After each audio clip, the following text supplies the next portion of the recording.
Evening, you lovely lot. How are you doing? It's Middle-Aged Gamer Guy here, also known as Mag, host of Tuesday Night Gaming Chat, where we talk about the latest gaming news and reviews from the latest 7 days or so.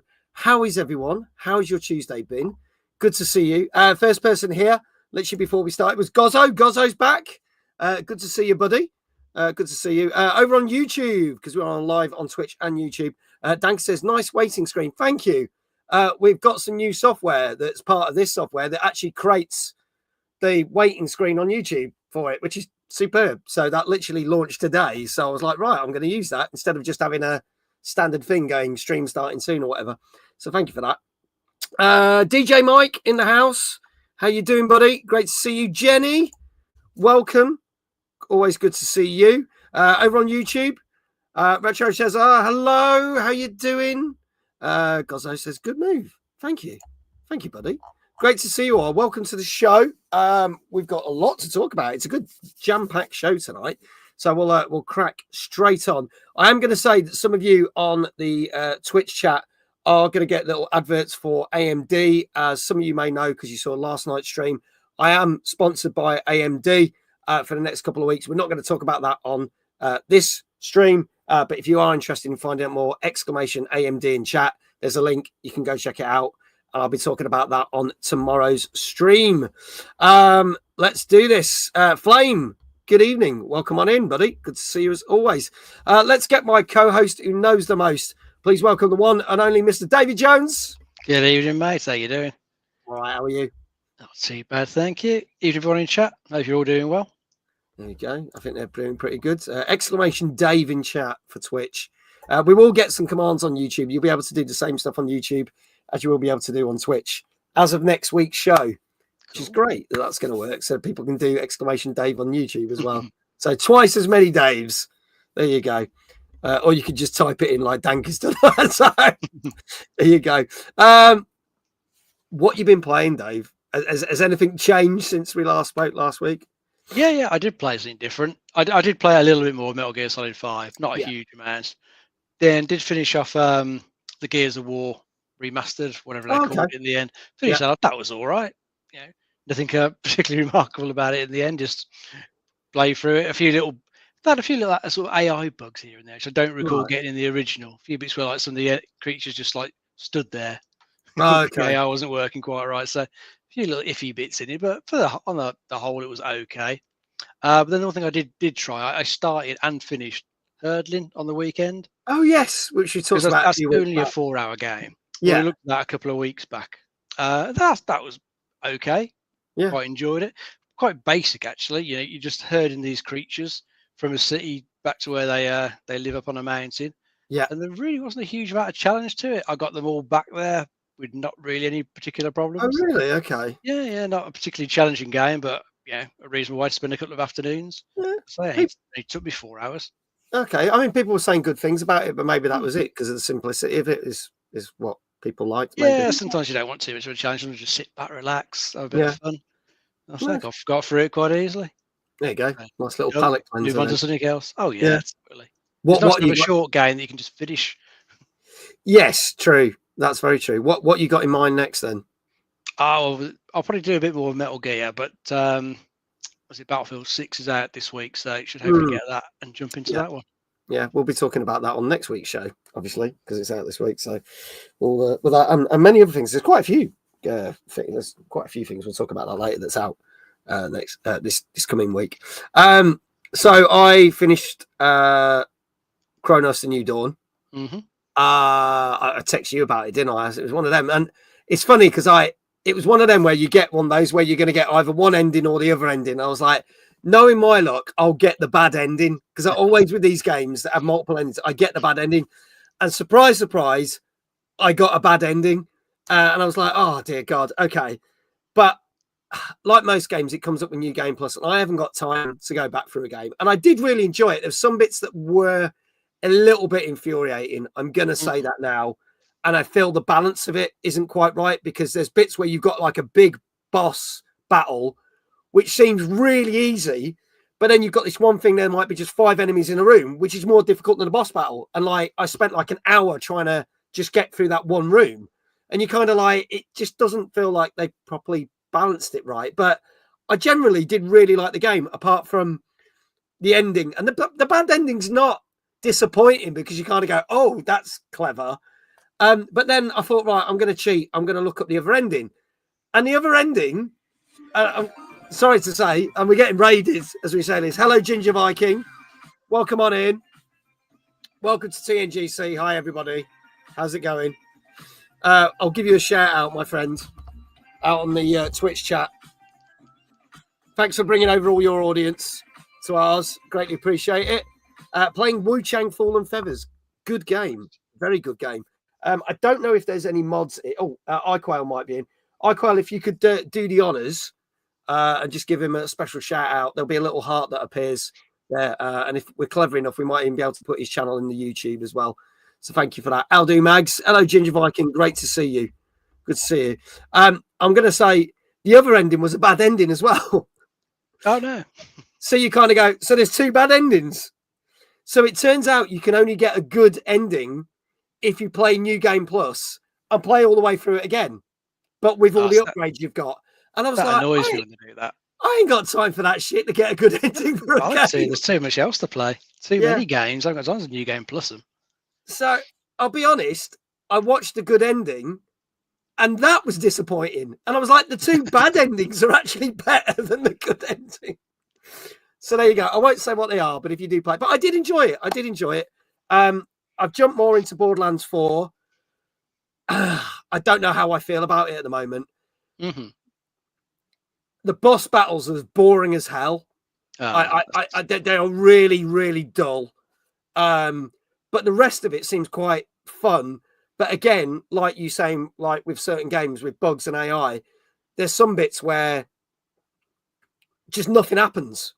And it just feels like it's not been programmed properly, or bad guys are just standing there. But I have had some where it says, oh, you need to clear out this room to go to the next bit. And it says there's enemies on the map and you're in the area and they're not there because they've not spawned. So you're stuck. And I literally had to reload something twice for it to be able to get through. And I was just like, this is basic. It's probably worth shelving it for 6 months, let them patch it a bit.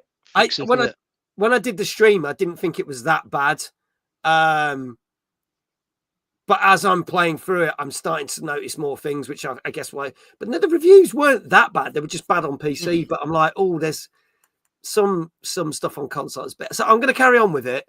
I have stopped playing Donkey Kong Bonanza because I'm getting a little bit. I'm going to say this as well. It's such a good game, but I'm getting bored of it. It just seems to be the same thing over and over again. So I'm playing a bit of Kirby on the Switch too, just to, mate, and then I will go back because I do want to finish it. But I don't know. Everybody raved about that, and I just felt it's very samey to a point. Well, so I don't know if I'm going to get the problem, can't it? A lot of these games just go on too long. Yeah. You know, they try to justify their price tag, but just dragging everything out. As you say, it just gets repetitive. I've found that. Plenty of games. Yeah, it's one of them. Oh, forget it. Yeah. Better things to play. Yeah, I think that's the thing. Ginger Viking, thank you again. Thank you so much for that raid. Greatly appreciate it. Ems is here. Good evening, Ems. Sophie, yo, sup, bitches? How you doing? Gilfly, good evening, buddy. How are you? Iquel, thank you so much for doing all those shout outs. Good to see you.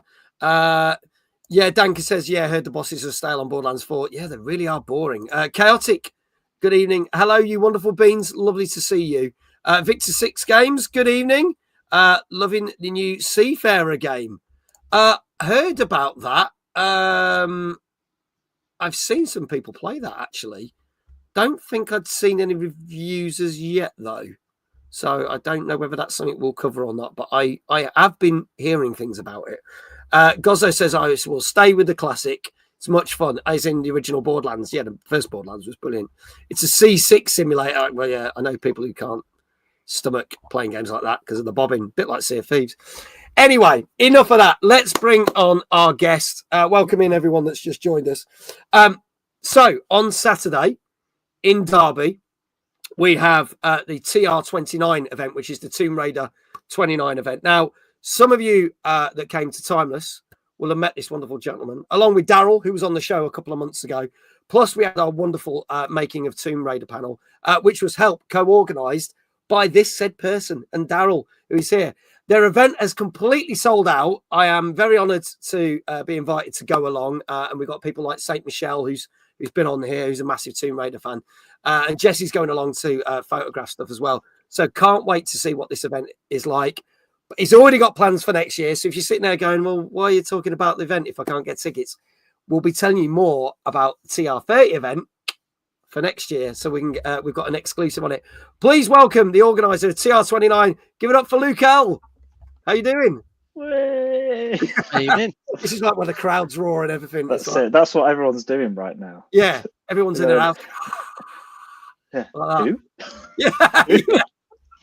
Yes. Yeah. Welcome to the show. First time here. Yeah. Welcome on in. There is all Luke's. Well, I should say Luke and TR29's. There's the Insta, the Facebook, and X. If you want to find out more, click those links there. Gozzo says hi, Luke. Danga's like whoop. Chaotic. Hey, Luke. How you doing? Hello. Let's start at the beginning. How did the Tomb Raider events start? When did you start doing them? So annually, we've been doing it for the last. This will be our 5th one. Yeah. We did an event I did an event in 2016 for the 20th anniversary. Okay. Yeah. And that's where it all kind of started, really. So like, I'm from Derby, born and raised, sort of work in Derby, and I've always been found it really bizarre that Tomb Raider was made in Derby of all places.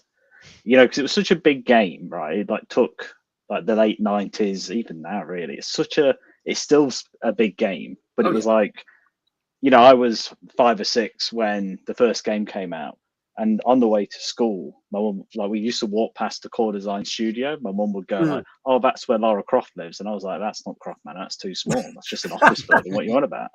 And then it's like, now it makes sense. I get it now. Now I get it. But yeah, so that's kind of where my Tomb Raider journey started, and kind of just trying to get Derby to shout about it. Yeah. You know, if you go to the place where they made lemmings in Scotland, they've got a lemming statue. You know, it's and Derby's got Tomb Raider, but there's not really much. They don't really shout about it. We've got Lara Croft Way, which is early internet voting kind of thing. So the council put on a poll, Lara Croft Way, Darwin Way, that sort of thing, all these names, and then they got a big surge of internet people from around the world who voted for Lara Croft Way. It was 10,000 people, but back then it was big. big Yeah, news. yeah. So we don't really that's kind of the reason I do it, is because it's like, we should be shouting about it. Yeah. So yeah, that's kind of why I do the Tomb Raider event. Yeah. So people can come to Derby. A lot of like the hardcore Tomb Raider fans see it as kind of like this mythical place, which they're very. I'm like, really, Derby? But yeah, they come. We have people from the States and Brazil and also all over, really, just to come and celebrate Tomb Raider, which is like really nice. It's good community. So yeah, it's great. And yeah, this year, just another event which has been very, lots, as from the event organising. It's always good fun, lots going on, and yeah, I'm sort of itching now for the event, really. Yeah. So for people who might not be aware, obviously, what can happen at one of the TR events, tell us what you got in store for this Saturday. What's going on? Yeah, so this year we've got a couple of we're doing a couple of different things, but mainly I like to get people who are involved in the games or involved with Tomb Raider in the wider sense. So we have the first model who portrayed Lara, so Natalie Cook. So she was, back in the 90s up until 2010, they would always have like a real Lara who would go to the gaming events, E3, EGX, all those type of things, and be Lara. And she was the first one in '96, and there's like a famous picture of her with Jordan, Katie Price. Really, she was a Lara as well. Right. Yeah, one of the first Laras. But yeah, Natalie's going to be there, talk about like that experience. We've got Eric Loren, who was Curtis in the Angel of Darkness game. Right. Okay. So he was like, introduced as the male character. We know how well that went. It's going to be, I'm sure he's a good guy, Eric. Love him. It'd be great to have him there. But we're also talking about the level editor as well. So like people sort of think like the core design era of games kind of died with Angel of Darkness. But there's this whole community, which I'm sort of just learning about now, who have just continued to make levels with the tools from those games. So you can have that authentic like core design experience still. And people are still making these amazing levels. So we're going to have a big showcase. Just learning, like for me, really, it's like, what's it all about? How do you even download an old new level kind of thing? So, and then we'll be showing the movie as well, the first Angelina Jolie one, which will be pretty cool. I think for a lot of people, it's like the first time they saw that in the cinemas when it came out, right? Like they don't get shown. So for a lot of people, it's a bit of a treat to see the films in a proper cinema. So that sort of stuff. I saw it at the cinema when it first came out, and I don't think I've ever seen it at a cinema since. So it'd be quite cool to see it. Yeah. There's a lot of little things like that. We've also like recently, which is quite a big win, was there's a Tomb Raider board game coming out called The Crypt of Kronos. Oh, is there? Right, okay. Yeah, they've like massively successful on Kickstarter, but they've lent us 2 of the board games, so the prototypes. Oh, sweet. Okay. Yeah. So we'll have them on display because I think either a lot of people would have bought it, but also we've got like a discount code we can share at the event, which will be people get at the Kickstarter price. Yeah. So yeah, that's kind of like because we've done it for so long now, we kind of get these little wins sometime of people kind of acknowledging our little event, which we quite like. So so lots of stuff, just lots of Tomb Raider fun for the day. And there's signings and photo opportunities and other stuff that people can go to as well, isn't there? Signing, photo opportunities. We do them every year. They're really, they go down really well. I think, because a lot of people like Judith Gibbons, who was the second voice of Lara Croft in Tomb Raider 2 and 3, I would argue are kind of, that's when it peaked. Like they were the best games. Like 2 was amazing, 3 was even better, and they kind of peak and then go down and then come back up. And she'll be there, and she's just like the most amazing person. Like she'll give anyone the time of day, and then nip out for a cheeky fag afterwards. So she's like, it's just surreal when you see her outside, just sort of pumping away. But so it's going to be a really cool day, and I'll look forward to hearing what you think afterwards. So Dave Johnson's here. Good evening, Dave. He's our community member of the month, so we need to give him a shout out. Dave says, "Hey, it's Luke who stole all my chairs at Timeless." Sorry. Missed the chairs. Well, the problem is they kept turning up. I know, that was it. They kept more and more. I don't know where there. This is the fun with the Tomb Raider people. They said, "Oh yeah, we're going to be here." They were there on the on the day before, on the evening do. Yeah. And then they just didn't see him until it was about time. And then they just kept appearing. It's like, do you want a chair? And I get them a chair, and they walk off. So yeah, sorry. And then Pixel Mag. Yes. He Paul, took my chair. I took it on stage. We had a load of chairs on stage, so I don't know what was going on. I don't know why he didn't want to sit on the stool, so he took my chair. I'll have a word with Paul Monaghan about that. Yeah, that was it. Paul, yeah. Dave also says, I also hear Twitch streamer Steve Ward is presenting a panel. He's a lovely guy. Yep, Steve's going to be there. He's a big supporter of the event and sort of big in the Tomb Raider community as well. And he'll be there talking to Eric. Nice. Sort of learning all about AOD, which will be really interesting. And it's always good fun when Steve's there. We try and get a lot of Tomb Raider community in there as well. Try and get them involved. And Steve's always up for having a chat with someone. Nice. Dave says, I never want to see a chair again. Brian, our guest from last week, Brian from UK Gaming Network. Hello. He says, typical Paul. Yeah, Paul Monaghan nicking chairs. There you go. I tried to tell Steve about your stuff at Timeless, but he kept ignoring me. Well, there you go. I'll tell him. Steve. I've already upset Dave by taking his chairs. Can you respond? Oh, well. On that bombshell, should we crack on with the show? Let's get going, mate. So if you want to find out more about the TR29 event, links will be dropped in chat, but we will talk about TR30 a little bit later on the show. But for now, this is our 237th show. We've got 8 new games for you this week. We've got Alien Rogue Incursion, which was the VR game that came out in Christmas, now turned into a console game. We've got Final Fantasy Tactics. We have got Lego Party, a game that I don't think anybody knew about, which is really bizarre. We've got Ghost of Yotei, which is a game that everybody did know about. Super Mario Galaxy 1 and 2, because it's Mario's 40th anniversary. And the game that I know Dave Johnson is looking forward for is Digimon Story, Time Strangers. We've got all that and more. Plus, we're going to be discussing the fact that Microsoft literally have really pissed off a lot of people with Game Pass. So we'll be talking about a lot of Microsoft stuff during the show. But let's crack on with our first game. And Celtic says, we have Lego Party. It's so good. Oh, amazing. You've already played it. You'll have to tell us what you think in a minute when we do it.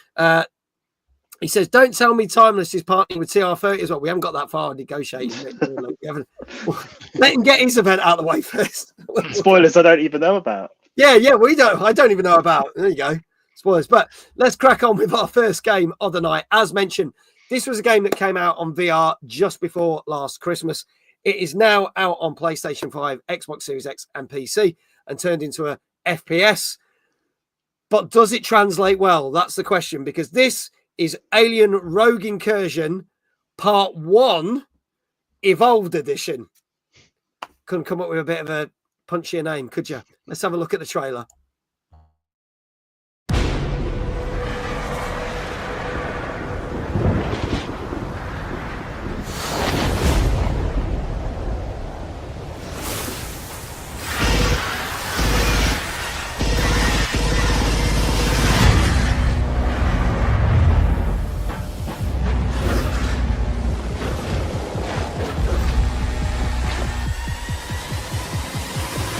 Xenomorphs.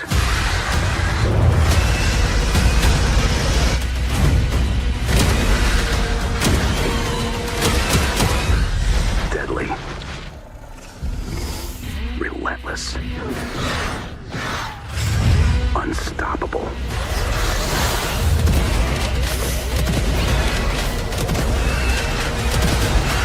If they reach Earth, humanity ends.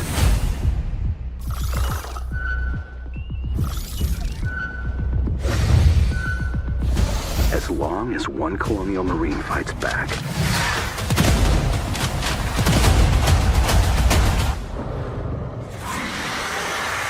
we still have a chance to survive.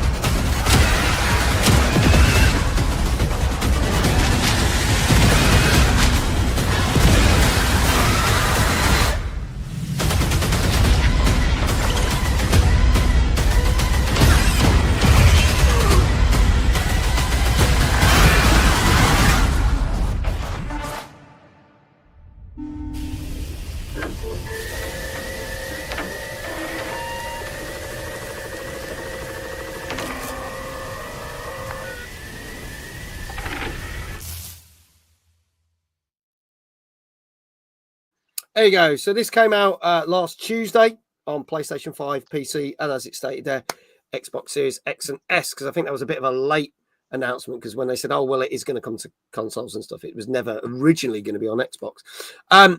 So, Dave, obviously, we didn't actually talk about this, I don't think, when it came out, because one of those games that came out late in the year, quite late in December, so it actually missed.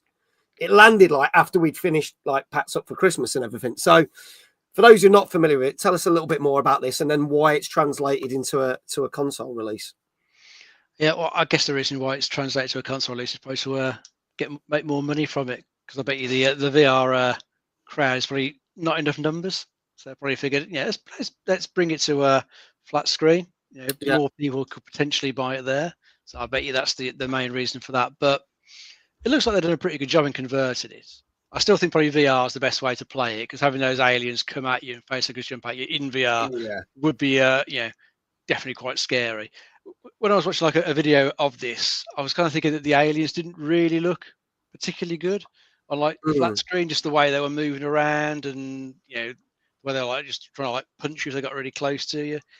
Looks a little bit average, I'd say. Not quite up there with Alien Isolation, which had that single alien that was just hunting you. All you could do was scare it off, or just hide from it. It could one hit kill you. So I think probably any sort of aliens going like this is always going to suffer a little bit, where you sort of see how the AI is working after a bit, and probably start to find it a little bit repetitive in what it's doing, not quite that scary. So I'm not quite sure if this will be quite as good as the VR version in that respect. Still looks like it might be a bit of fun. I don't think it's particularly expensive, but it's the usual sort of aliens type story where your character's gone on a rescue mission to a planet where all communication suddenly died. Yeah. Of course, you crash land on there, so you know what's going to happen. You're going to like slowly explore the facility, see more and more aliens come out. You're learning more about what the corporation has been doing on the planet. Looks like it's pretty sort of standard stuff for the franchise. This one is set between Alien and Aliens. Right. Okay. So it's plunking itself just in that particular bit of the timeline. The character that I've got in it, I think she's been in some other Alien media, so she's not like a new character for the for the game. She's been in, I don't know, maybe some of the comics or books. She's definitely a character that's been around before. But she's going into that facility. She's got an android with her helping her out, so you've got this partner that's with you all the way through. And yeah, you're going to be shooting a lot of aliens. You're using your blowtorch to open and seal doors, and using your motion tracker to try and keep track of where the things are in the place. Okay. I think graphically it looks pretty good though. They'll probably improved it a little bit from VR because there's a bit more processing power now. For a flat screen, but looks like it might be a good bit of fun for a week or so. But I think it's worth to point out that, like the VR version, this is not a complete game, because this is part one. That's correct. That part one was quite late in getting announced with the VR versions. Everyone was quite surprised. So yes, incomplete story. So yeah, you might play the game, but you might technically not finish it. So I have to see. Luke, are you an Alien or Aliens fan? Does this tickle your fancy? I think, I am. I don't think I am. I am an Aliens fan. They always seem to put everything though in that gap. It's always between Alien and Aliens. Like they don't, because I think it's like Alien. It's definitely feel get Aliens. I get Aliens from the trailer. It's 100% Aliens. But I think for me, Isolation was just kind of, it was so good. Yes. And everything which is either came before it or after, more like modern console versions. Like I think back to like Alien Colonial Marines, which was not a good game not a good game at all. Very shit, I think that got really panned, bad. But like if you were a fan of the lore, it's kind of quite interesting. Yeah.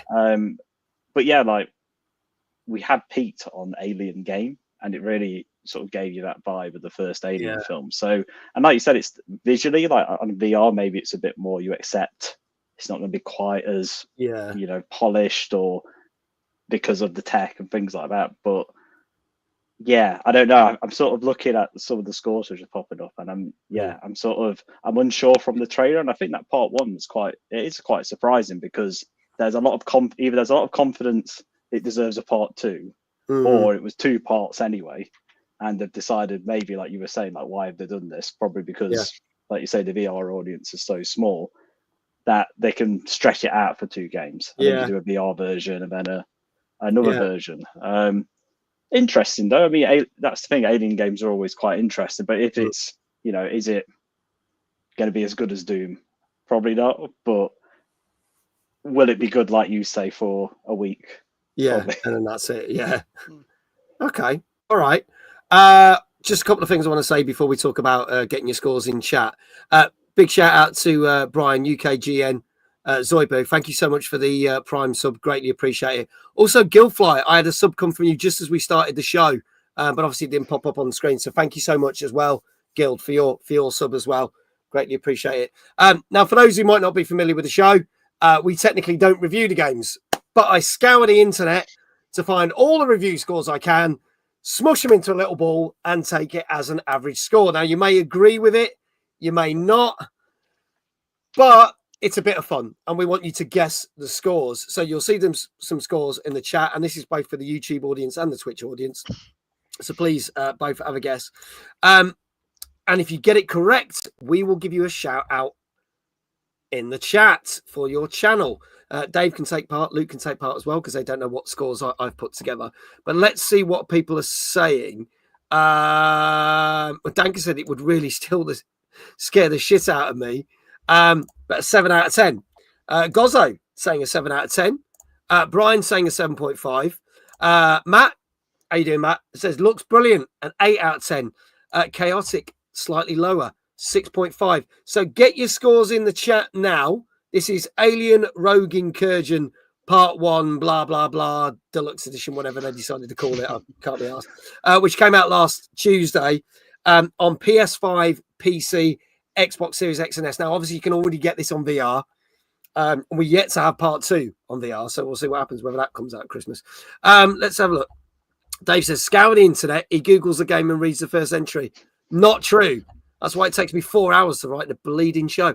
Ask AI these days. I probably could. You know what? They compile me a list. Yeah, I probably could, but I just can't be asked.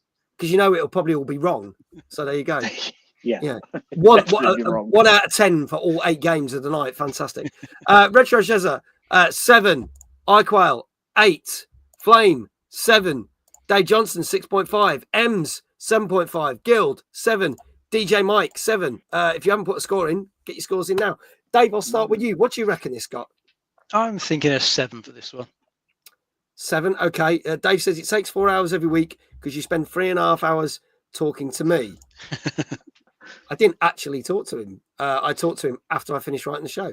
So, God, talking to him for 3.5 hours? Jesus Christ. Luke, what do you reckon? I'm on the lower end. I don't know. I think the 6.5s are. It's that thing with VR games. Do they translate onto console very well? So they kind of like in VR, people like that's what it was made for. Yeah.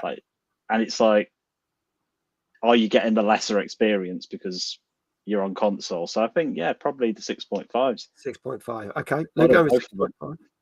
Okay. Dave, did you say 7? Sorry. I did 7, mate. 7. Okay, 7 for 7. So we've got a lot more 6.5s and 7s. Obviously, iQual's gone for an 8. Matt's gone for an 8. So it seems to be more that sort of thing.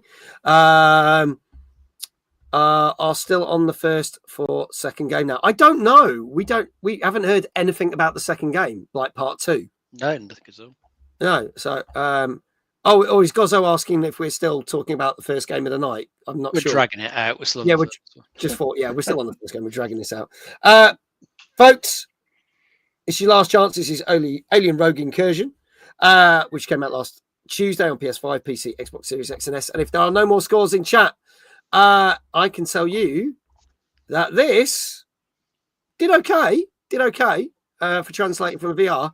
But as a lot of you did say, and a lot of you did get this right, this was a 7 out of 10. 7 out of 10. iQual didn't actually see the trailer. I'm just sitting down with RT, says iQual. Well, you were close. But well done to DJ Mike. Well done to Guild. Well done to Danka. Who else we got? Flame got it right. Retro Shazar got it right. I don't know what to say Shazar or Shezza. I've always let me know if I'm sounds better when you say Shazar. Shazar, yeah, I don't know. What's that? Gozzo, well done as well. You all got it right. So all the shout outs are going out for them. And Dave, you can do exclamation Dave in chat because Dave got it right. Yay, guest cat. There you go. Hello. Dave is not a streamer, for those who don't know, so we can't give him a shout out in the normal way. But we can do something special for him. Dave, how would you like your first shout out of the evening? You can start off and spinning on the chair, mate. Spinning in the chair. Yeah. We'll get you to take those shelves out one day. It's going to happen. I'm going to say it's a space. It's going to, no. Doesn't look it. Doesn't look it. And I've got to try It's an awkward shuffle. Yeah, I've got to try and do a Just Dance stream in this space. It's like that blooming Peter gave it a sha la la la la la la la. It's like that. Right, here we go. Dave! Very nice. There you go. And I managed not to kneecap myself. So that was good. Thank you very much. Congratulations to everyone who got the first one right this evening. I will move swiftly on to a game that has been, I'd say, remastered. This is a game that's actually come out. This is the third time that this has come out because it's been out on original PlayStation, I think PSP, if I've got that right, Dave. And now it makes its way onto PS4, 5, Xbox Series X and S, Switch, Switch 2, and PC. And we are talking Final Fantasy Tactics. This is called the, let me get this right. This is called the Ivalice Chronicles. I think that's the way you pronounce it. I'm not very good with these name titles, but here's the trailer anyway, if you have no idea what we're talking about. I had lived my life the only way that I had known. But when the pillars of that life came crashing down, I did not stand by and watch them fall. The people tire of war, and their disdain for the crown waxes with each passing day. We Bales know our way around the battlefield. It is vital that we learn from our mistakes and ready ourselves for the next challenge. Time to show off my skills. This is it! The crown is rot, the nobility corrupt. They must pay. You claim war to be the proper cause for evidence. Your time is at an end, Ramza. Do not underestimate me. For the peace of the kingdom, I will lay you low. Yeah, so there you go. This has been remastered, and as Danker's just put in chat, improvement on the done the whole thing with the voice cast, haven't they, for this, Dave? Yeah, they've added that, and the usual visual improvements, and I think they've added some difficulty options in there as well. So they've added a few things to make it a bit better for the modern audience. But as you mentioned before, this is a remake of PlayStation original, and also did come to PSP. Right, there you go. So they're bringing this back. This is a much beloved classic. It was a tactical RPG spin-off from the Final Fantasy series. In this particular one, there's a war going on in the kingdom. I believe the king has died. It's one of those power vacuums now, multiple sides, fighting each other, trying to claim power. And your character is caught up in all this. Has to try and defeat the bad guys in it and reclaim the kingdom. Yeah, as is usual with the Final Fantasy, you'll meet various people on the way in the missions, get them to join your party. Then you can mix and match who you bring in, and it's up to you to place them around on the board, get them in the right sort of positions so that you can take out all the enemies. Looks all right from what I can tell. Never played the original, but I hear it's got a pretty decent, mature storyline to it. Fairly gritty and whatnot. So it might be quite good if you're interested in it. Plus, if you remember it, this will bring back a bit of a nostalgia. Yeah, and you'll fancy another blast at it. Yeah, looks all right from what I can tell. I'm also going to mention that you can actually play the original version on it, but it's a bit weird how they've done it because you can't take your save files over. You can either play the new version or start playing the original version. Okay. So you'd have to do it separately, which is a bit odd, I find. It's not like, say, like the most recent Tomb Raider games where you can snap the graphics or whatever. But I don't know, maybe someone might play the new version and then play the old version or whatever for that nostalgia. But I did feel that was a bit weird that you can't take over your saves. But hey, there you go. Luke, your thoughts on this? Ever played Final Fantasy games? And if so, is this sort of offshoot something that would interest you? So what I didn't expect was someone in the chat to say The Dirge of Cerberus, which was on PS2, which is, no one likes that game, but I absolutely loved it. back in the day. So I was the one person. So yeah, that is like probably the one I enjoyed the most, which is probably because it's not like a Final Fantasy game. Yeah. But yeah, I mean, firstly, PSP, one of the best handhelds ever made, as far as I'm concerned. Yeah. I had one of the Final Fantasy Tactics games on the PSP, and I played it for a bit, but they're just so big. I think when you're talking, Dave, earlier about 4-hour games, that's like, for me, 4-hour games are the best games because I know I can complete them. Yeah. And this looks like it's going to be big, which is good. But yeah, it looks like it's going to be a big game, a lot of content. And I think if you're into that sort of like immersiveness, that's what they always do, right? The Final Fantasy games, like Square know how to make their worlds. Yeah. And this will be an amazing world to be in, but you'll be in it for a while. Yeah. So get comfy. Okay, well, we've already got some scores in the chat already. DJ Mike says going with an 8. Dank says 9. Gozzo says 9. Celtic says a 7. Dave Johnson says 7.5. iQuell says an 8. Brian says a 9. He says Luke and I have fallen out. Cheers for Luke. No, cheers for Luke. But likes to do just servers, so maybe not. Maybe we're all friends now. Well, you made a new friend in Brian anyway, so that's all right. That's it. Danka says, I can't remember the length off the top of my head for the original, but it was looking to be at 20 plus hours. So there you go. Retro Cheza, an 8. Do you know what? I'll start with you, Luke, first. What do you reckon this got score-wise? I'm thinking it's going to be high. I think, 8.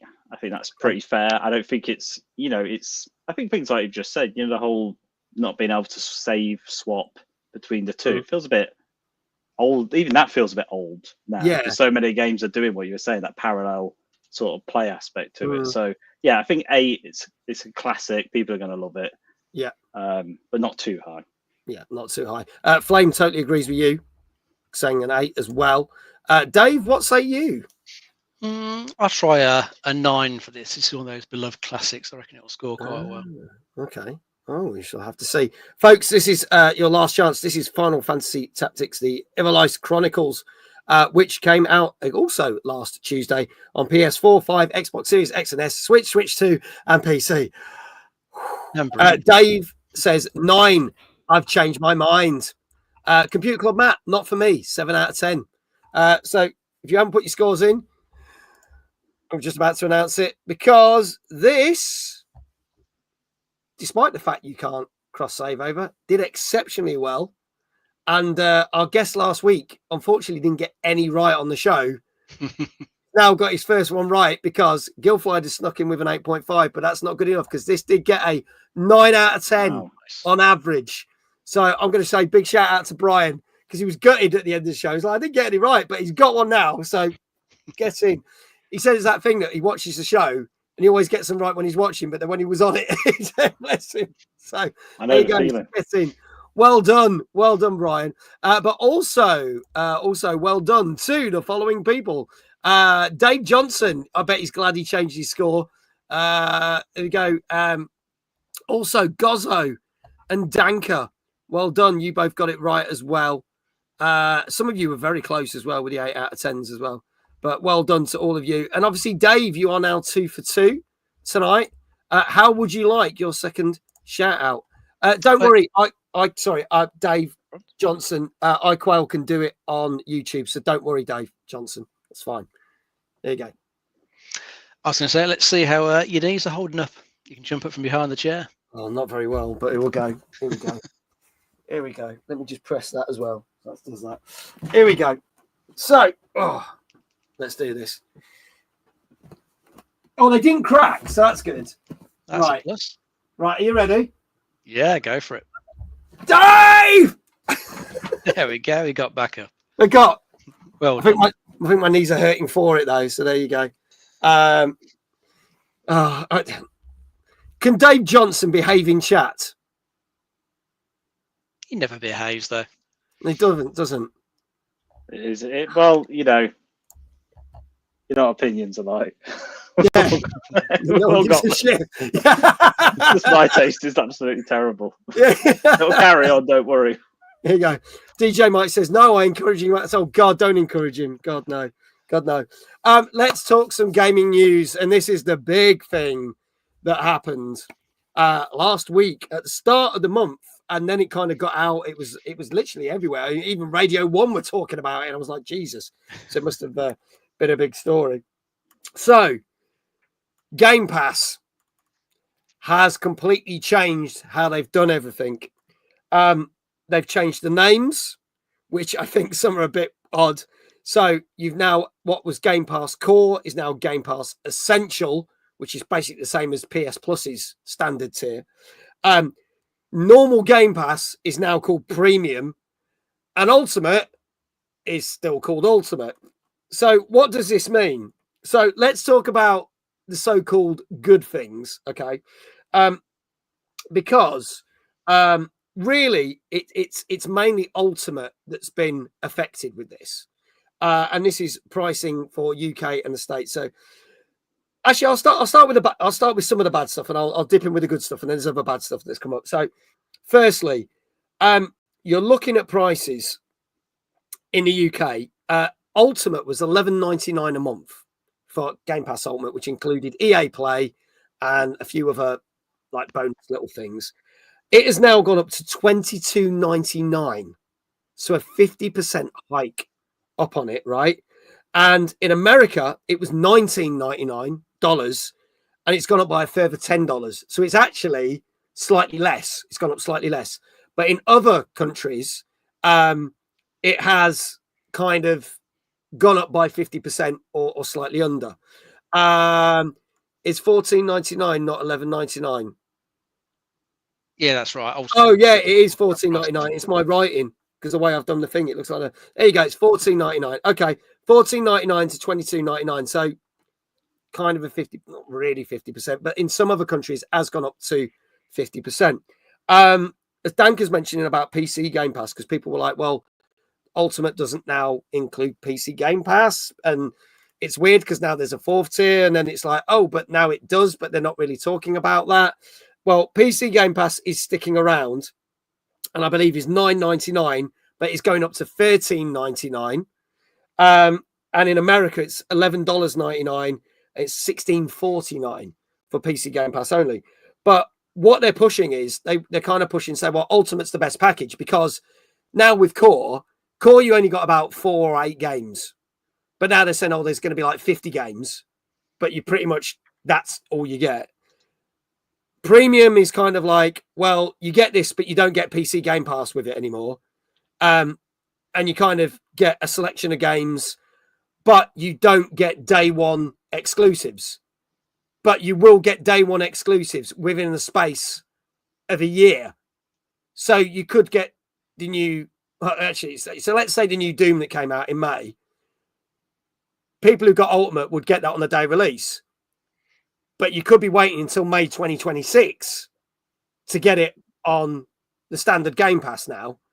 Or you could be waiting 2 weeks because we don't know, which I find really bizarre. But then Ultimate, they basically said, Ultimate, you get everything. And you get everything on day one. So the interesting thing with that is, also with the standard thing, it's going to be different for the Call of Duty games. So nobody really knows when you would get Call of Duty. So you might not get the new Call of Duty within a year. You might have to wait 2 years. And this was a crazy thing because they were pitching that when Microsoft bought Activision, that, oh, yeah, you're going to get day one Call of Duty there. Yeah, only if you're paying nearly 23 quid are you going to get that. So there's that. The fact that they said that you are going to get 75 day one Game Pass games, right? 75 day one Game Pass games, but doesn't tell you what they could be and doesn't tell you what it will be. And you have to think, well, did we actually get 75 day one games this year? Which I probably didn't. I know we got quite a lot of indie titles and a few big titles such as the new Doom. We got Claire Obscura Expedition 33. We're going to get the Outer Wilds 2 at the end of this month, etc. So there are a few, but whether they get 75, and it's like, well, are they? How can they say that that's actually going to happen? You still keep EA Play. You now get an added thing called Ubisoft Classics Plus, which I'll be honest, I don't see the point of, because most of the Ubisoft games were in Game Pass anyway. And I actually looked at it, and there was only 4 new additions, and most of them were the lesser known games. So I was kind of like, don't see the point of that. And for Fortnite fans, you can get Fortnite Crew as of November, which basically means you get one of the battle passes free, so you don't have to buy a battle pass for Fortnite, and you get something like 10,000 coins. And I was like, so that's worth about like maybe 20 quid, if that. It now works out that if you want to buy Game Pass Ultimate for the year, it's well over 300 quid. So it is ridiculously expensive compared to the medium tier of PS Plus, which is still under 100 quid for the year. So it's gone ridiculously expensive. On top of that, a few days later, people found out that you used to get discounts off games and DLCs. So like the new Indiana Jones DLC that came out in September for the game that was on Game Pass in December, you could get it a couple of quid cheaper. You can't anymore, because they are no longer doing that. So you don't get discounts on DLCs. So anyone who's going to buy stuff for COD doesn't count. Anyone that's going to buy stuff for any of the other games, if Expedition 33 brings out a DLC, it's not going to count. All they're basically saying is you will get a few more Microsoft points for that. And this is the other thing they've done. The Microsoft points, they're capping it. So for people who know me, I haven't bought Game Pass in nearly 6 years, right? Because I get it for free. Right, I get it for free. And I've got it free up until April 2027 because I do the Microsoft rewards points and stuff. Depending on what Game Pass thing you have, it's going to cap how many points you can earn. So you can only get 100,000 points if you're paying for Ultimate, which only equates to 8 months of Game Pass free. Whereas if you did it now, you actually would get 12 months free. But I did look into this because it's not just the Game Pass points, because you can get 8 months out of this. But if you also do the Bing points and the Microsoft rewards, which is on PC, you could still get 12 months free because of the points accumulated and not including that 100,000 points. But still, they are capping your points. If you're on lesser tiers, you can earn less points. So once you've earned that amount of points, you can't do anything with it. They've also got rid of some of the deals. So you used to be able to get 3 months of Ultimate for 35,000 points. So you save 1,000 points. But they've removed that, and they've removed the 3 months. Technically, if you've got Ultimate, you can redeem a month for 12,000 points. But if you haven't, it's 14,000 points. So they've upped the points on the voucher system as well. So the whole thing is just absolutely nuts. So they've been pitching it at, hey, 75 days. And the big argument here, because there's a lot of stuff that's gone with this. This is why this is the big news story of this week. They have basically pitched this with their advert that this is like changing Game Pass forever and it's going to be so much better and blah, blah, blah, blah, blah. Yet Microsoft themselves stated that they're only really making money from Game Pass because their Xbox Series X and Xbox Series S massively underperforming. I wouldn't be surprised that said handheld console, which we'll talk about later, is going to underperform because the price of that is ridiculous. So they've decided that their best-selling thing, they're jacking up the price by 50%. And because of this, people started to boycott Game Pass. And they basically got onto socials, they got onto me and went, cancel your subscription. Cancel it. This is a joke. And so many people went on to cancel their subscription, they crashed the actual subscription closure pages. And that was on the consoles. That was on the actual Microsoft website through the app. They basically crashed it last Thursday, which is absolutely insane. So the question we've got here is, Microsoft had one of the best-selling things for them. They stated that they don't technically need the money, but then they've hiked it up by 50%. I don't see the real benefit of this 50% price hike, because what they're offering you now doesn't feel like a good deal at all. No. We'll bring up some comments that brought in chat, but I'll start with Dave, and I'm just like, what on earth were they thinking? I think they're probably just it could just be a case of corporate greed. They want more money to make their their nice line go up for investors at the end of the day, or maybe they're seeing that actually, like having seen like Call of Duty on Game Pass is losing them a ton of money in what would have been traditional sales. So jacking it up on that high tier where Call of Duty is, to try and offset some of that loss. So I think those are sort of the main two things people are sort of suggesting for the reasons behind this.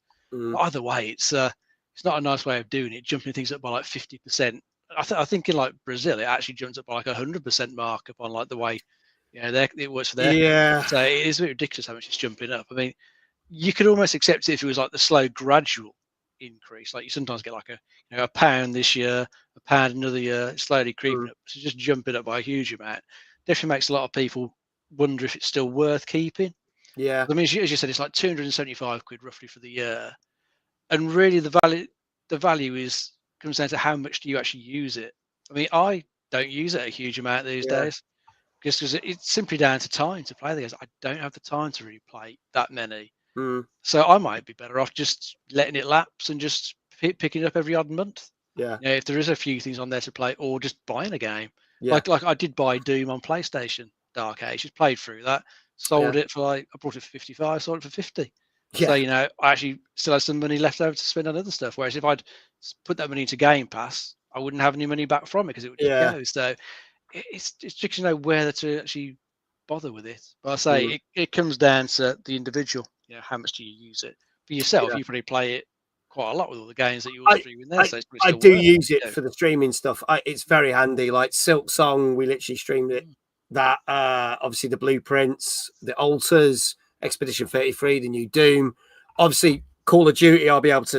We're going to be streaming that next month with that. So it is handy, but it's whether they'll give me 75 games that I think are worth streaming. Well, that's it. You don't know what they are. It could be 74 don't appeal to you. One does. Yeah. You might as well just go and buy that one instead and save yourself the rest of the money. You won't know until they announce it. So I think it's probably a service that I will just dip in and out of. I think it's probably the best way to treat a lot of these subscription services anyway. Dip into them. Watch your play the stuff you want, and then let them go for a bit. But I think if I do dip back into it, I'll probably go to just PC Game Pass, because it's cheaper and it's got all the stuff in there. Yeah. But it's a bit annoying that they upped the price on that one. Yeah. But added nothing to it. It's the same. Yeah, there's nothing they could put the prices up. I mean, you can argue that they've added some stuff to Ultimus, but it's stuff that nobody wants. And if there was actually the option to like stuff it off and get Ultimate for slightly cheaper, everyone would go down that route, because the Ubisoft stuff, as you say, there's not really much there.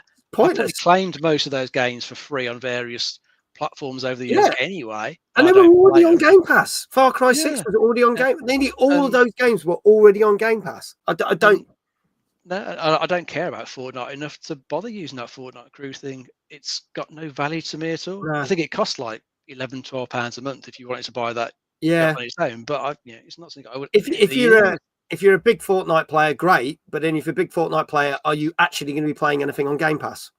Exactly. Yes, it's kind of one of those things. It feels like they just thrown it in to make it look like it's a good value package overall, but I don't think so. And quickly going back to the reward points, I think they have limited it more from what we were looking at when we were talking the other day. I can't see the Game Pass redemption thing at all anymore. All you seem to be able to get are gift cards. Right. Is So there still a hidden route? Is there? There's a hidden route. So they have basically taken a lot of the redemptions off the app and the Xbox itself. So if you want to claim the Game Pass things with the vouchers, you have to go on the Microsoft site and claim it through there. Yeah, no, but this is the thing. This is where I found out that they got rid of the 3-month option at a discounted rate. And it puts a click down menu, and it only gives you the one option. So you have to buy it 3 times separately at 12,000 points. It then sends you an email, and then you have to go to the store on your Xbox and put the code in to get that. So it's a bit of a long-winded way, but it does work. But ironically, I've been doing that way always anyway, because I always found problems trying to redeem it on my Xbox. Didn't always work. So I was always doing it that weird way. Frank, let me be. Thank you so much for the follow. Greatly appreciated. So there are ways and means, but it's not great. Fleabag, good evening. I'm going to read some of the comments, and I want to get Luke's opinion on this. He said, Chaotic said, do you know that they emailed those who cancelled today saying if they come back, they can get a low price? Yes. But we will talk about that on next week's show because that story broke after we'd written the show. So no doubt we will be talking about it because everyone thought it was a scam at first because people were getting these emails. But we will talk about that. Highly likely it'll be on next week's show. There you go. Versus the £161.88 for the PC compared to like the £275. The same features of Ultimate minus cloud and console is £114 cheaper. Now, this is something else we're going to talk about a little bit later on. Currently, it's £33 for 3 months and £125 for a year on CD keys. We're going to be talking about that later because there are retailers that are still selling it at the old price. So we will talk about that later on. In the last few hours, EU regions have been told to hold old prices for current existing users. So there's been that much backlog. We will no doubt talk about that once we got all the facts on next week's show.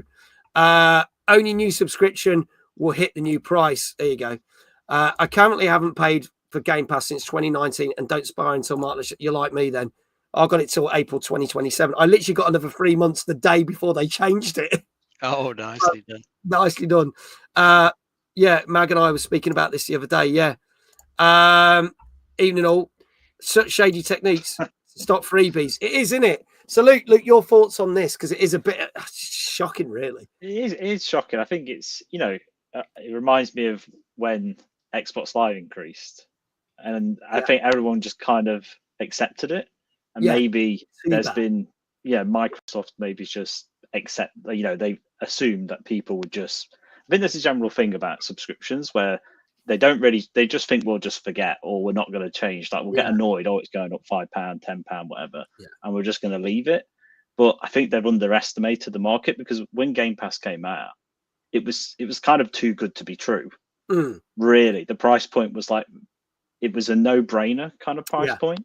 So 12 quid, what is that, 15 quid? It's like, and I'm going to get at least one game, one AAA game every month. I'll get my money's worth. Yeah, easily. But now it's like you said, I saw someone said it, I think it was £270 for the year. But like you said, Dave, it's like if you're not going to be able to use Game Pass to its full extent, you may as well buy the game, play it for the amount of time you can play it, and then trade it in. And get your money back or get £5 difference on it. Like because you've basically just bought the new Doom for a £5. Yeah. Where you sort of take it into account like the way you could do it. And I think it's affecting people like yourself, Mag, because you're using it to its full advantage. It's not just that 50% increase, it's really 100% because you will have to buy it.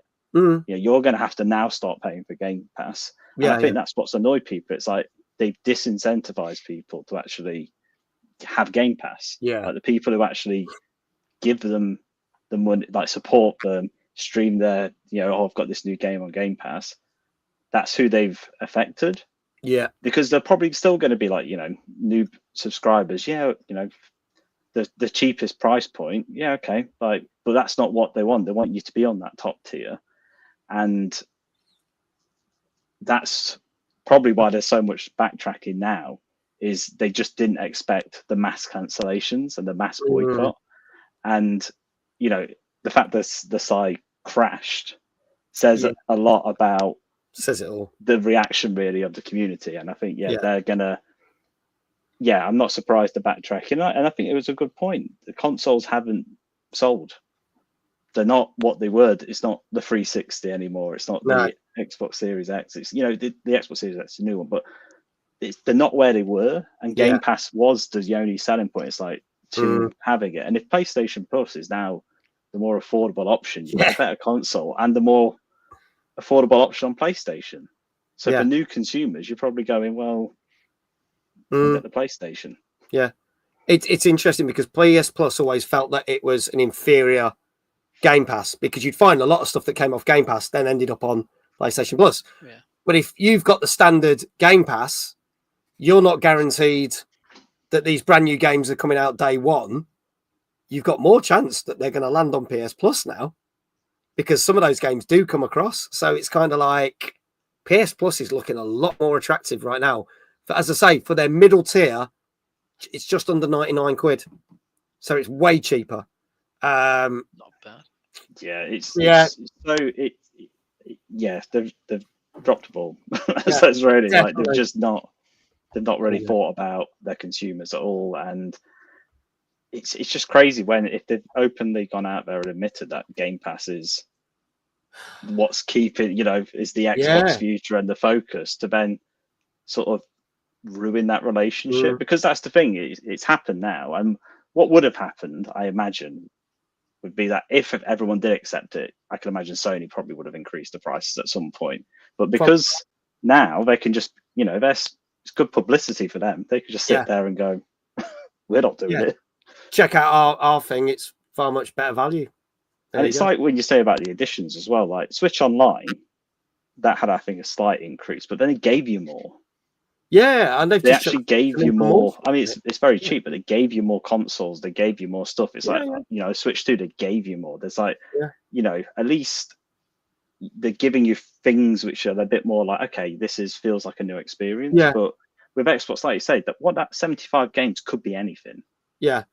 And that's not good for you guys, because it's like, if it is one of, me and Dave's favorite 4-hour games, that's great for us, but not for you. No, true. We'll have to see. Well, we'll have to see. We'll be talking more Xbox Game Pass and Microsoft a bit later on in the show. Let's crack on with some more games. I'm just going to bring this one comment. It's like when Microsoft originally announced the Xbox One with no physical discs and Sony mocked them with it. True. On the fact that the Kinect was always going to be on watching you, that went down like a lead balloon. So they backtracked on that as well. So I wouldn't be surprised if they backtrack even more, because Microsoft are famous for doing it. I'm not reading that. I blame Luke, much like how he hoards all the shares. He advised Microsoft to hoard money. Yeah. PlayStation found it hard, that's why. Yeah. I'm sure if you did advise Microsoft, you'd be a very rich man. Let's move on to our next game. This also came out last Tuesday. I'm going to say this came out of nowhere because I didn't hear a thing about this game. But obviously, capitalizing on the success of the Mario Party games, Lego have done their own version. This came out on PS4, 5, Xbox Series X, S, and 1, Switch, and PC. And this is surprisingly titled Lego Party. It's showtime! So make some noise and welcome your hosts. Are you ready to Lego Party? Let's meet our contestants. There's over 1 gazillion combinations. But I wonder if they have any idea what's in store for them. Oh, I doubt it, or they wouldn't have signed the waiver. We've got giant space aliens. Power-up popping rainbow unicorns. Monsters from the furthest realms of Ninjago. And a lava-roasted rotisserie turkey. Turkey. It's an action-packed contest for the most golden bricks. Change up the game every time you play. So many awesome choices. Which one will you choose? Can I play against my friends? You can play anyone, anywhere, online or on the couch. Well, count me in. Check out our 60 amazing mini-games. Cue epic montage of minigame mayhem. Now there's some mini-games that really bring out the competitive side of people. Ooh, I felt that one. So who will be our champion? Find out in Lego Party! And that's a wrap. Whew, I need to get out of these pants. Press the stop recording button, Ted.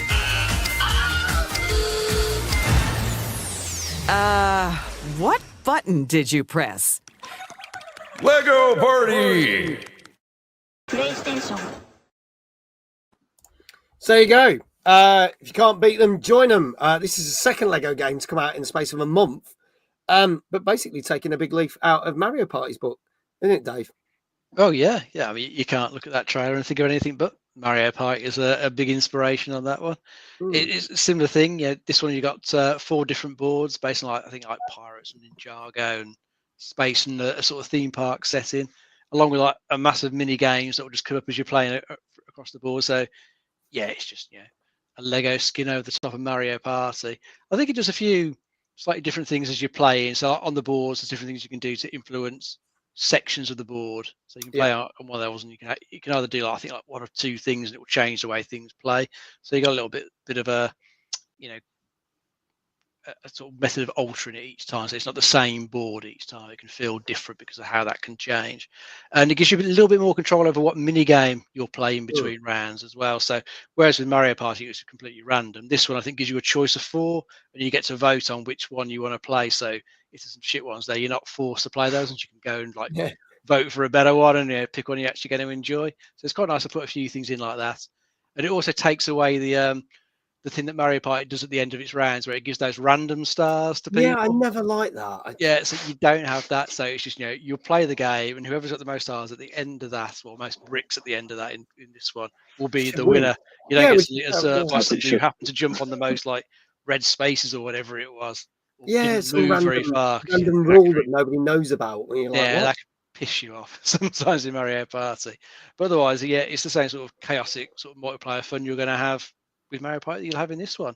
Looks like it's got like some fun narrators there who will say stuff while you're playing. They seem quite amusing, and graphically it looks pretty decent. You can tell it's Lego, no question about that. And I think it's got like an absolute ton of like Lego characters you can pick to play as. You get a lot more as you play, or you can like make little custom ones with the different parts. So a lot of choices there for the character you're picking. So I think it looks pretty good fun. I like the Mario Party games, and this looks like it should be just as amusing as those. Plus, this is on more platforms.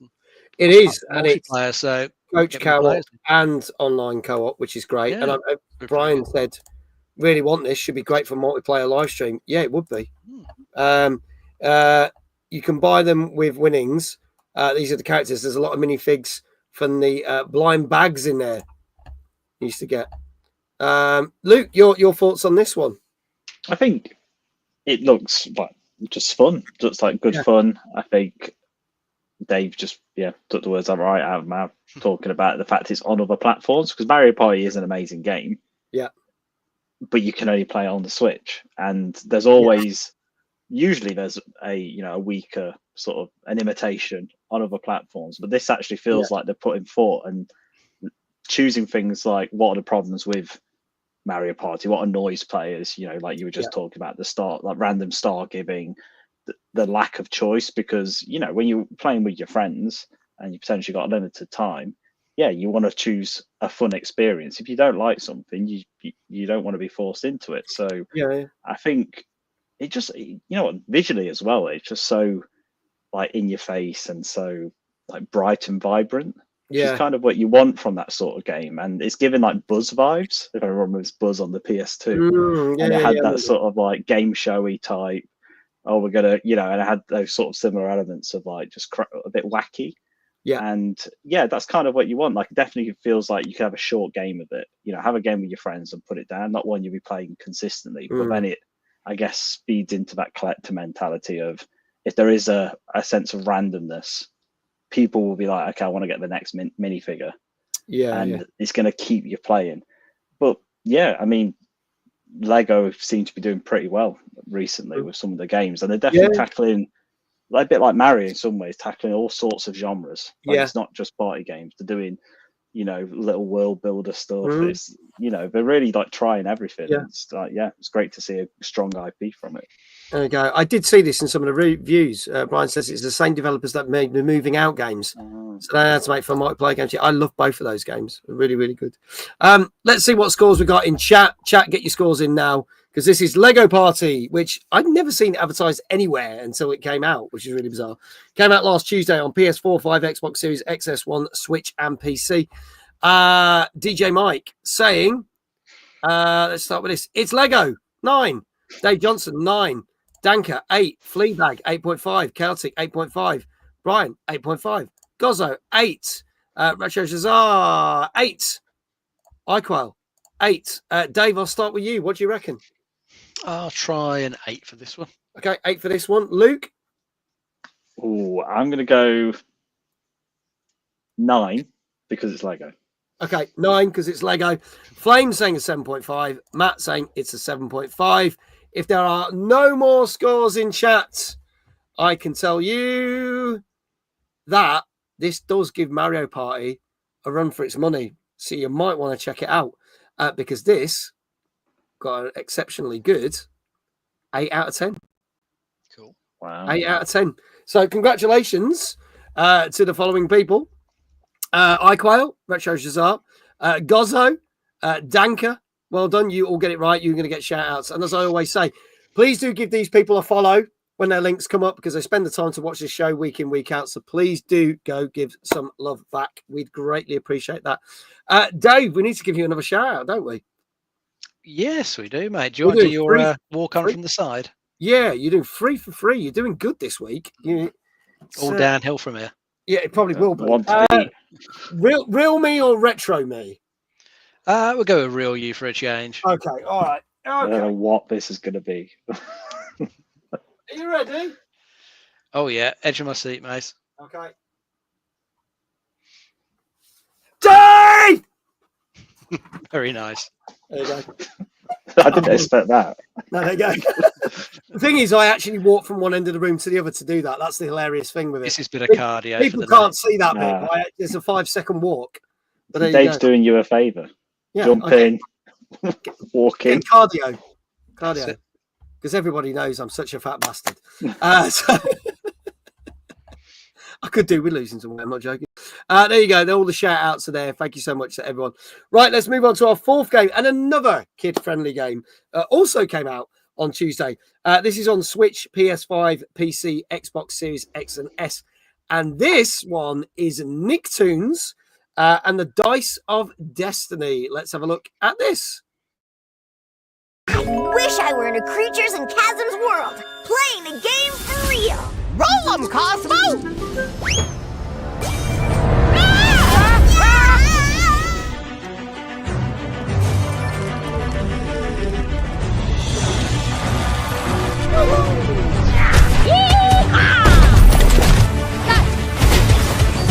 Look out!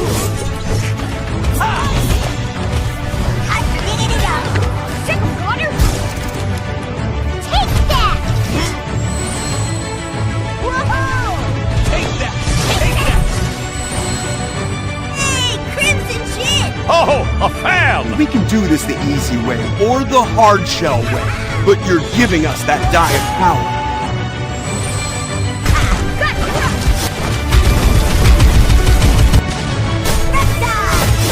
It's the end of the line for you.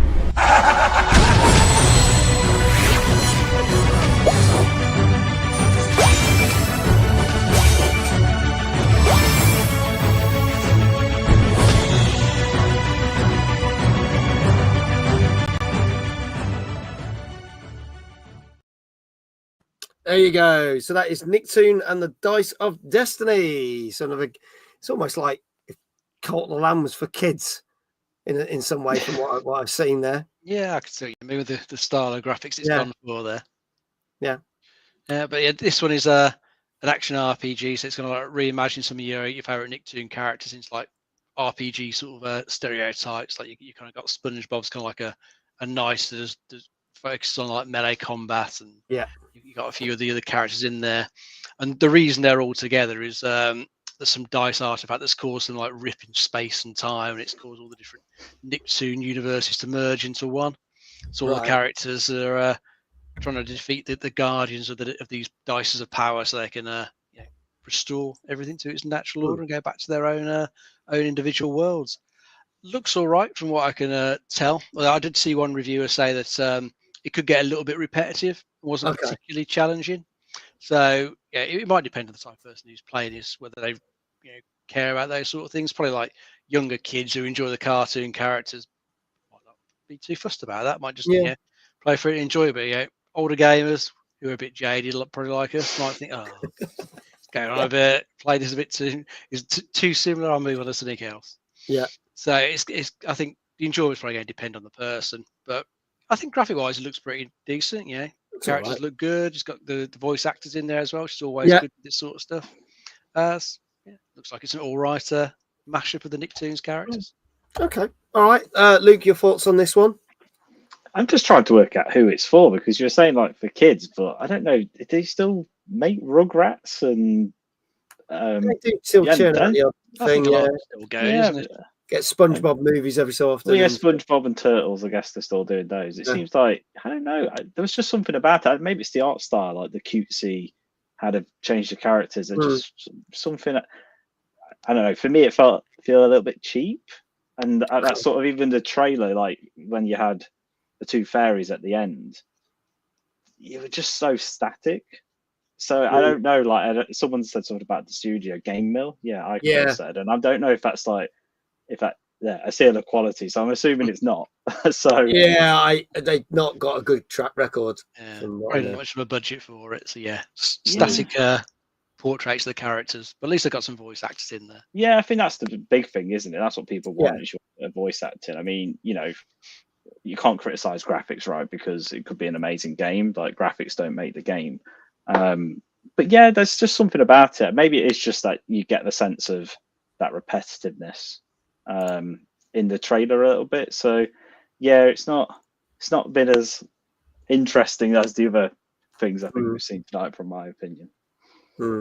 Okay, let's see what scores we've got for this. Danker's coming in with a 7. Gozza also saying a 7. Iquel saying a 6. Brian saying a 6.5. Dave Johnson 6. So it's all kind of middling around there. We'll start with you, Luke. What do you reckon? Chat, get your scores in. I'm gonna be a bit harsher. I'm thinking 5.5. I'm gonna go the lowest so far. I think it's doing so well with my scores, so it's clearly going to be the right answer. But yeah, that's what I'm feeling. Okay, 5.5 from Luke. Retro Cesar says 7. Flame says 7.5. Dave, what say you? I'll try a 6.5. Right, 6.5. 6.5. Dave Johnson says, first YouTube video I have found for this game was titled Nicktoons and Dice of Destiny Review. We suffered so you don't have to. So don't hold out much hope. Matt, utter pants, 6.5. Well, folks, this is your last chance. This is Nicktoons and the Dice to Destiny, which came out last Tuesday on Switch, PS5, PC, and Xbox Series X and S. And if there are no more scores in chat, I can tell you this probably did better than some people thought, because this got a 7 out of 10. Wow. There you go. So, as Dave said, yes, he's scuppered himself now. So, I told you. Yeah, he's done well. There you go. I think, if I got it right, Danker and Gozzo might be 4 for 4, I think. And there's a couple of people who've done quite well. So, there you go. But that was a 7 out of 10. Well done to all you lot. Well done to Retro Cesar over on YouTube. Welcome to Gozzo. Welcome to Danker also on YouTube. There you go. Well done, everyone, for getting that right. Let's move on very swiftly to another news story now. This is something that Brian brought up. So, Game Pass Ultimate, prices are going up. However, certain stockists, especially in the US, right, are basically still selling Game Pass and have said they will commit to selling Game Pass at the old prices. So if you go to any of the American stores, such as GameStop, which is obviously a big American gaming shop, it's basically our equivalent of Game, except we don't have Game over here because it's screwed, but they've got gaming shops over there like that. They will still sell Ultimate for roughly the $20, $19.99 for the vouchers in store. Amazon are still selling the vouchers for the correct price, both over in various countries. American stores such as Target, Walmart, etc., are basically still selling it. And you can actually, because this is one of the rules that's always been the same, you can actually stack up to 3 years of Game Pass free. So I'm at 2 years and a quarter. So I've got technically another 9 months that I could get. But also in the UK now, with UK stores, there's not many game stores that are doing that. But certain websites, CD Keys, which changed its name recently, hasn't it? Loaded now. Loaded, thank you. I knew it changed their name. Loaded, you can get, as Brian stated, you can still get them on there. A lot of these stores have stated that they will continue to do this. Now, is it because they're selling it at a loss? know why they're doing it, because a lot of them have got ridiculous amounts of stock that they've had for years, so they can afford to continue doing it because they bought it in for cheaper than what they're selling it for anyway. So they do have quite vast quantities of these Game Pass cards, especially in the US. So my question is not, is this a great thing that they're doing? Because clearly actually it is, but how long do we think it will last? While stocks last. Yeah. They're going to have a How certain long will number of that be? cards. Oh, God, I know. Give it, 6 months, a year, maybe. It especially depends how many people suddenly rush out and try and buy like 3 years worth of cards off them. Then they might run out a little bit quicker. But yeah, 6 months to a year, I would guess. No, knowing the American market and knowing the English market, if anyone goes, don't panic, there's not a crisis, people are going to run out and buy shit. So you could find that this all goes very, very quickly, possibly. Or the fact that a lot of people have boycotted it, cancelled subscriptions, means that not as many people are going to buy it. Luke, how long do you reckon? Well, I think the 6 months, because also you got to think, as soon as this story dies down, because it will, like ultimately something's going to happen. Either the price is going to stay the same, the price is going to go up. Either one of those two things is going to happen. CD keys or loaded, whatever they're called now, and these other retailers will still have that stock of keys. Yeah. So it might not be as expensive as it is to buy from Microsoft, but it probably will go up a little bit because I think that's all people care about, right? Is that it is cheaper. Like if it is cheaper to buy from these retailers, people are just going to do that. And I've done this. I've used CD keys loads of times. You need Microsoft Office or something like that. You just, rather than pay 90 quid, you spend your £8. So I think it's probably going to be, days on it there, 6 months. You'll probably see an increase on it because for them, what sense does it make to sell it too cheap? But like you said, they've probably got hundreds of thousands of codes like just there. So it doesn't really, like for them, this is just a perfect storm, right? Of just we're going to look good without even trying because we're already cheaper than Game Pass. We're already the cheapest place to get it, and now we're even cheaper than at the same price. So they're making probably the same amount of money with very little effort. So I think it's fair play to them.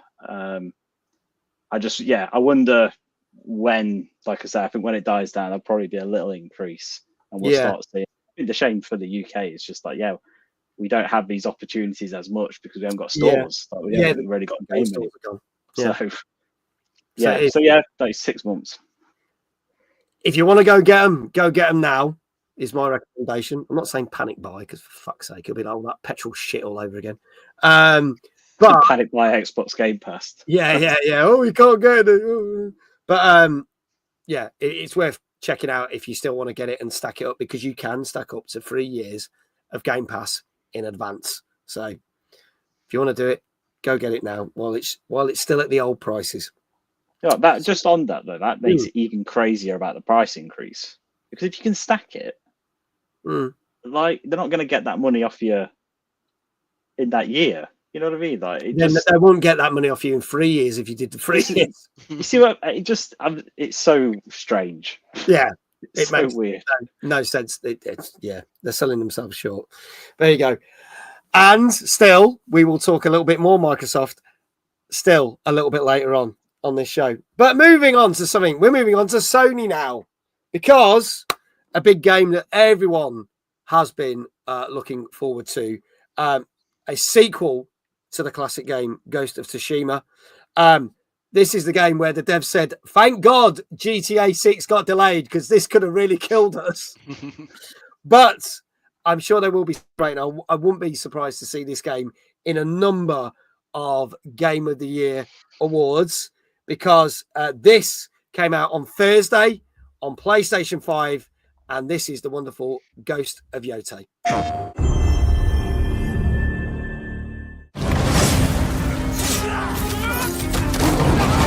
will find every last member of the Yotei 6, and I will bring you peace. I swear it.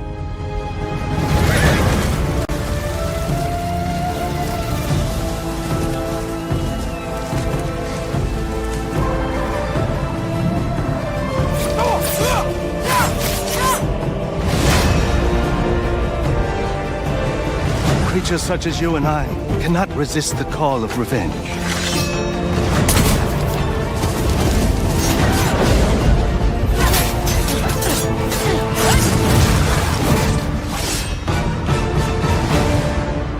I found something new to live for.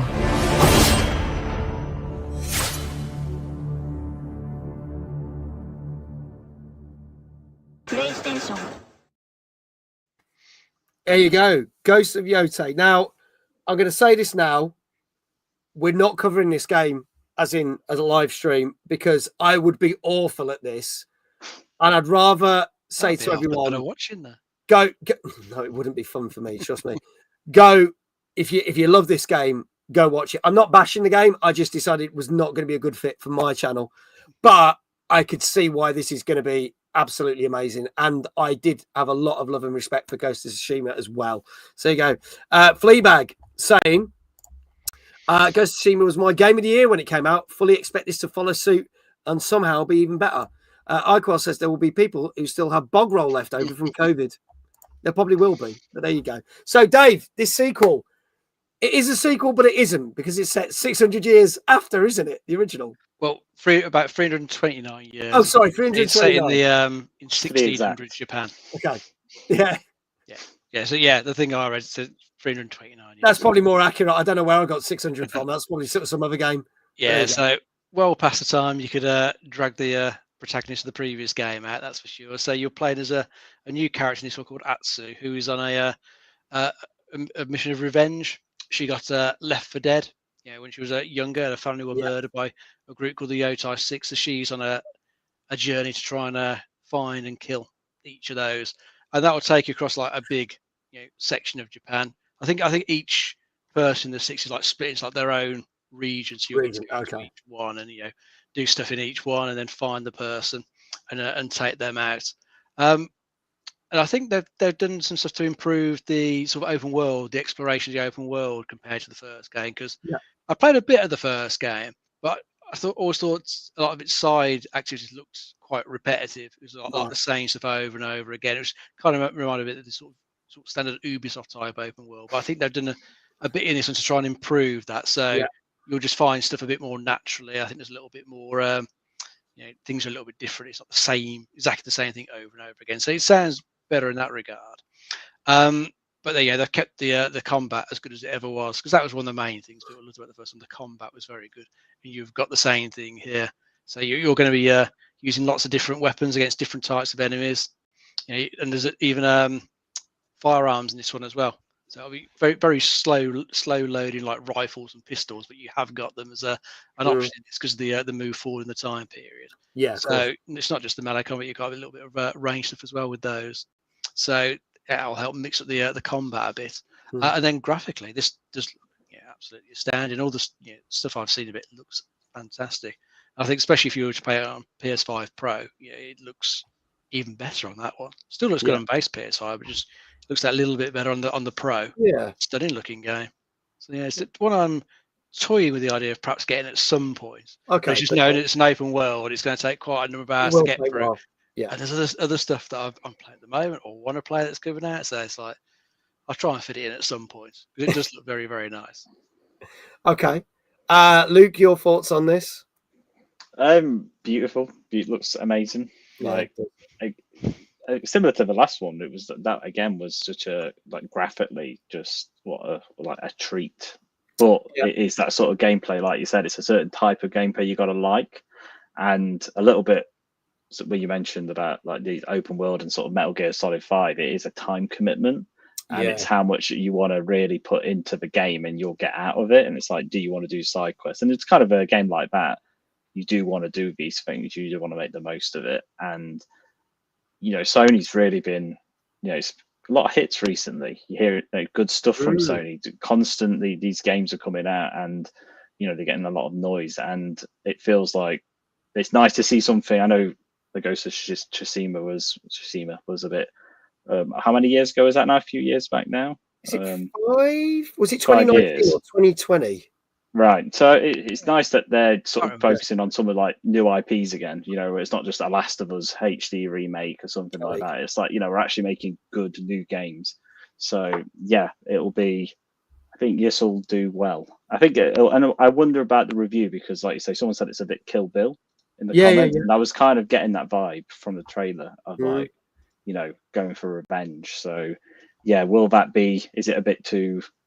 Like we've seen this story before, whereas the first game was really fresh. So yeah, I wonder if that'll affect the scores a little bit. Okay, well, let's see what people are saying in chat. Now, some of you know, we at the start of the year, when we do TNGC, we do 50 games to look out for the year. This was one of the games that featured in the 50 games. So Danka had predicted scores back in January. And he says, I'm torn my score tonight.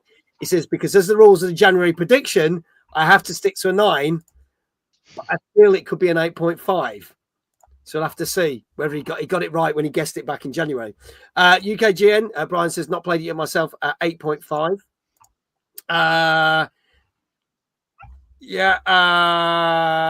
One-handed gamer, good evening. 9 out of 10. Gozzo, 8.5. iQuail, 9 out of 10. Fleabag, 9 out of 10. Dave, 8.5. Like, it's all 8.5s and 9s here, so this is interesting. So, Dave, I'm going to start with you. What do you reckon? 8.5 or a 9. It's hard to decide which way to go. I'll try the high one. I'll try the 9. Okay, going for the 9. And Luke? I'll go for the 8.5 then. It's going to be either one of those. So all right, going for the 8.5. A couple of people think they might get slightly lower. Flame on Twitch saying 8. Retro Jazar on YouTube saying an 8 as well. Last chance, folks. This is Ghost of Yotei, which came out on Thursday on PS5. And if there are no more scores, in chat, I can tell you that this did. Have we ever had a 10? Yes, we've had, and in fact, we had a 10 a couple of weeks ago. I can tell you that this did get some 9 out of 10s from certain reviewers, but the general average was an 8.5. Finally. So there you go. So our guest has got one right. So can we get a big shout out for our guest? Yeah. So interestingly, Silk Song did get a 10 on the show, but then the score over average did drop down. We've seen this. And what was the one last week that was nearly a 10? God, there was one that was nearly a 10, wasn't there? Since then. Oh, no, there was one that was a 10. Hades 2 last week. Oh, yeah. Oh, wow. Hades 2 got a 10 out of 10. Amazing game. And I didn't actually bother to check whether that's dropped or not on average, but I haven't checked this week because I forgot about that. But yeah, Hades 2. So there we go. We all love Luke, says Dave. Redeemed. You can on the Twitch chat. The links are there. iQuel's just drops in. Go follow TR29 on Insta, Facebook, and X. Yeah. Dave says, I was here last week. How did we miss it? I don't know. How did you miss it? Because, yeah, we did talk. But then again, I just forgot about that we talked about Hades 2 last week. So God knows. But there you go. Congratulations to Luke, obviously, for getting it right there. But also the following people who are going to get shout outs. Dave Johnson, well done. Gozzo, well done. Brian as well, well done. Brian's doing better this week when he's not a guest on the show than he did when he was a guest, which is great. I mean, that's great. Oh, it's great. Just shows you can never tell with this show. So there you go. Congratulations to everyone got it. Celebrating the 40th anniversary of Nintendo, a number of games are being remastered and re-released, and this is another one that came out on Thursday, and you can either buy these separately or you can buy them as a package of 2. But this is Super Mario Galaxy 1 and 2, which came out on Thursday for Nintendo Switch and Nintendo Switch 2. And I do hope to stream this, but we won't be streaming this month because there was too much stuff to game. But we might cram it in before the end of the year because it'll be one of those streams where I could just go, hey, I always wanted to play this. So let's have a look at the trailer.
There you go. So that is Super Mario Galaxy 1 and 2, which is now out on Switch and Switch 2 to commemorate 40 years of Mario. So Dave, tell us, for anyone who's not familiar with these two games, like me, because I've never played these ones, because I didn't have the console that this was on. Tell us what this one's all about. Yeah, these were originally out on the Wii a number of years ago, and are considered classics in the Mario series. Now, I only ever played the first one back on the Wii, and then I did play it when it was released on the Switch a couple of years ago as part of the 3D All Stars pack. There you go. Yeah, but it's a bit of a shame that version, because I've got that pack. Yeah, that was out in like a limited run. You can't buy that anymore. Don't know why they did that, but they decided to make it limited. But annoyingly, that version doesn't get any sort of upgrades like this one does. Because if you buy this one and play on the Switch 2, you get higher resolutions in there. So for me to get that, I just have to buy the damn thing again, which is annoying. But what can you do? But as you say, you can buy them separately, which is good. So I might be tempted to get Mario Galaxy 2 at some point, because I've never played that one. Yeah. But both games obviously revolve around the same thing with Mario. He's out on his usual quest to defeat Bowser. I know in the first one, Peach gets kidnapped by Bowser again. You have to go out into the universe, cross lots of little sort of planetoids, if you like, and do the sort of usual Mario things, solving little puzzles, defeating the enemies, trying to survive all the platforming challenges it throws your way. And in the second one, it adds in Yoshi as well, so you get to ride around on Yoshi and use his abilities to help get you through. And you can also bring in a second player who can help you collect some of the little sort of star fragments that are around. I think fire them at enemies as well to stun them. So you got a little bit of sort of two-player stuff you can do there. And these particular versions, they're adding new graphical updates in there for the Switch 2. Both Switch and Switch 2 run a lot better than they originally did. So I think it's like 60 frames a second they're going to run, so it'll be nice and smooth gameplay wise. And they're also adding in some extra storybook chapters, because there were bits in the game where Rosalina would read from a storybook, adding a little bit more there to sort of enhance some of the lore. And then they're also putting an assist mode to help players who might struggle with some of the platforming, which I think sounds quite handy actually, because it gives you a bit of extra life. And also if you fall off ledges, it pulls you straight back up, so you can just carry around. Okay. I quite like the sound of that, so I might actually get through them, because I think I can remember getting to some bits originally in Mario Galaxy where the platform was just getting too bloody much for me. I just couldn't do it. Some bits were fine, but some bits were just getting absurdly tricky. So that might be quite useful for me. I might actually get through it. So I'm definitely tempted to get these, but much like the previous game, much as I'd like to get that, too many other sudden things. Yeah, too much stuff. Need more time. Yeah, I need to the lottery and just retire, then I could play all these games and get free. I know. It's mad. As I said, we ummed and ahed about actually doing a stream for this. And we're just like, we can't fit it in. So I think when we get to the lull in December, where there's not many new games coming out, I will probably just chuck a bonus stream of this in before we start all the Christmas stuff, because I do really want to play these, because I've never got to play them. So, but unfortunately, we just can't cover it this month, I'm afraid. Sorry, folks. I can only do so much on this channel. So you're only one man.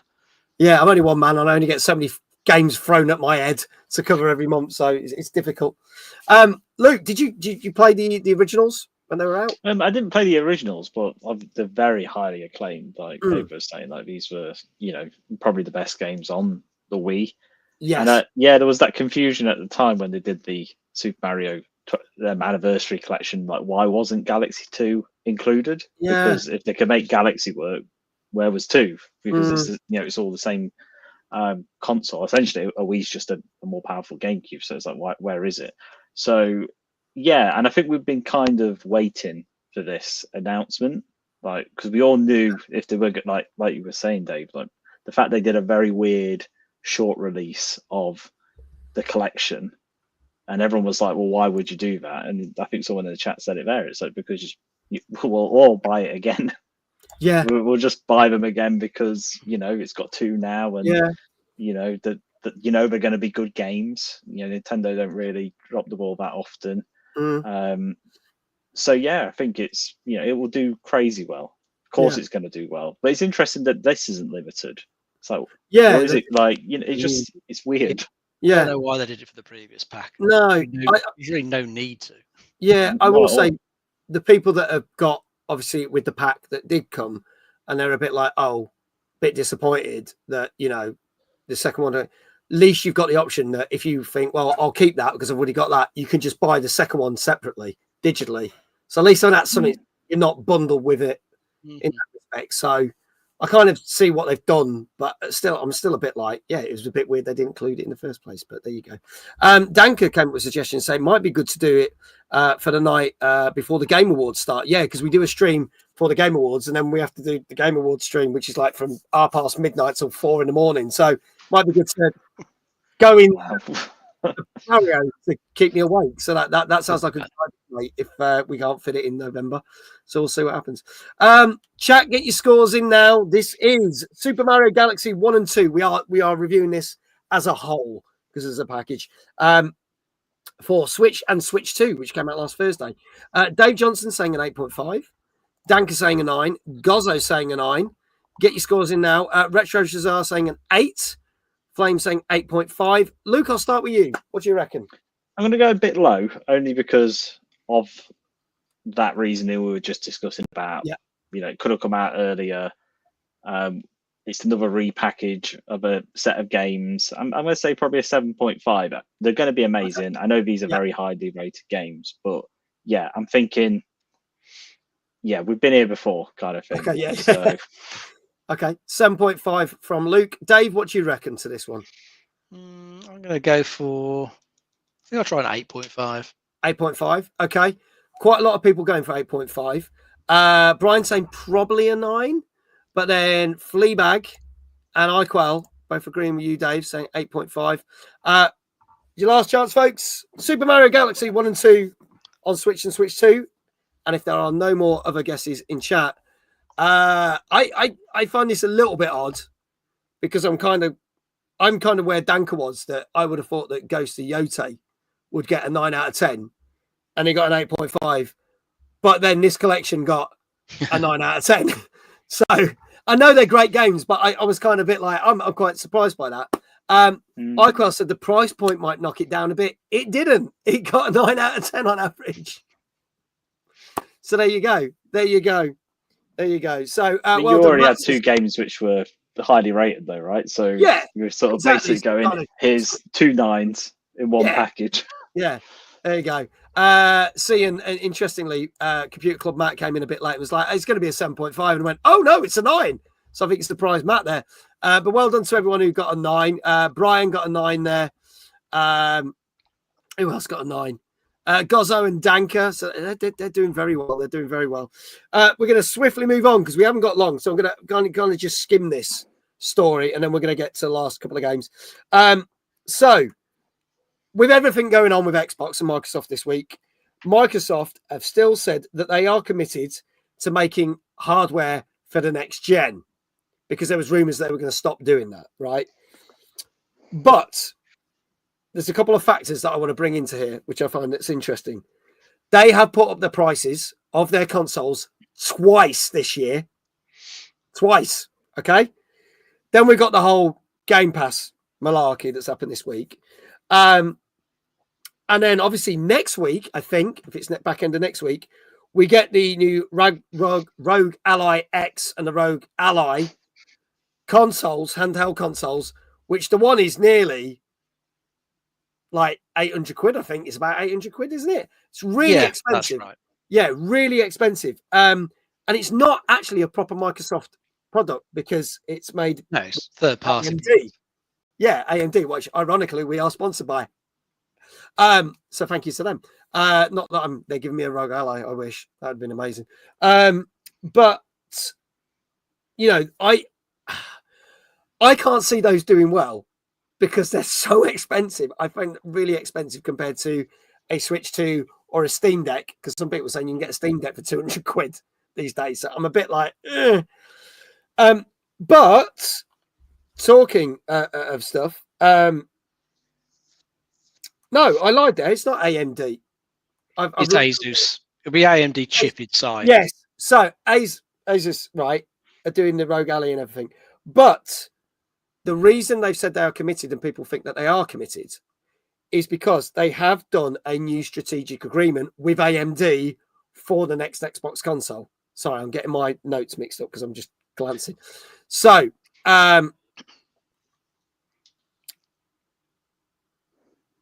they are the third best-selling console I actually think that's going to go down because I actually think the Switch 2 will surpass it.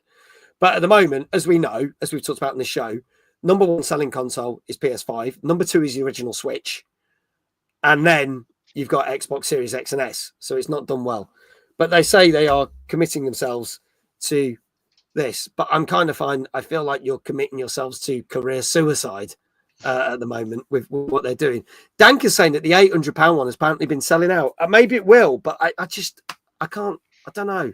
It may be selling out, but it depends on whether they're actually making available, doesn't it? You know? Yeah, exactly. It's still not going to do huge numbers because I think it's going to be their equivalent. It's a handheld PC, and that market is quite niche anyway. Yeah. So even if they sell a few million, it's still not massive numbers, not compared to what Sony sell like the PS5 or Nintendo with the Switch. They won't get anywhere near that. Yeah. It could do well for what it is. And I think that £800 one is the one to get because it's got good chip in there. It is nice and powerful. Yeah. I think the other one's £600, isn't it? I think that is more comparable spec wise to like a Steam Deck. Yeah. So you can get a Steam Deck for less. Yeah. It just depends whether you want Windows on there and be able to easily access Game Pass on it. Yeah. It's kind of like the point of the take Game Pass with you. Yeah. Brian said I got a Rogue Ally last year for £800. It's an amazing piece of kit. And not knock it. I just don't know whether people, especially in this economy, are really going to be able to afford it. I don't know. But we'll see. Yeah, I think the same thing you were saying. If people are raging about the Game Pass price, we're talking £200-300 a year. Yeah, and then we're talking about the console only being 800. Yeah, it's a bit more of a, who's it servicing? Like Dave said, it could be they made a small amount of units. Yeah, strange. It's going to be strange, but we'll have to see how well it does and see what the reviews are. I think it will review well, whether it sells well. As I said, I can see that this is like the PSVR 2, which came out and was very expensive and got great reviews, but it's just not shifted. It's been a failure for Sony, and I've got a horrible feeling this is might go the same way, especially with the backlash with Microsoft. Hopefully, the Black Friday sales will kick it down a bit. Sometimes yes, sometimes no, especially with new tech that comes out. You tend to find that they're very marginal. Sometimes you get some really good deals, but I don't think the fact they're releasing it so close to that period of time, I think you might be like 40, 50 quid. Well, the way console pricing goes, probably put it up for Black Friday. Yeah. For that price point, I'd rather much get a Steam Deck for under 600 quid. There you go. Only for that price point, you get a PS5 and a Switch. You probably could. Not Switch 2. I don't know if you get but you get a Switch, yeah. Yeah. Just like comparably, like it's just a lot of money, isn't it? And I think like what you're saying is after the press for all the Game Pass stuff, which is kind of admitting that that's where the money is, and then to sort of go, but we're committed to consoles. It's like you kind of been saying the opposite for the last few years. Yeah, like Game Pass is where it's at. Yeah, it's almost like they've gone shit.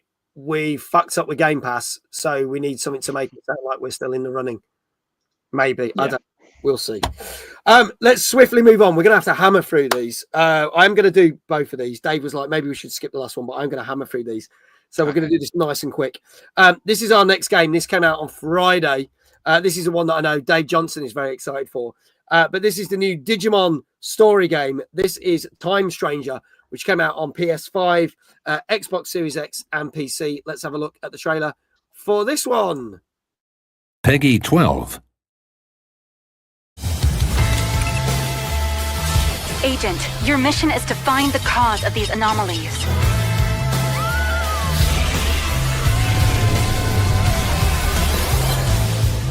Keep an eye on her.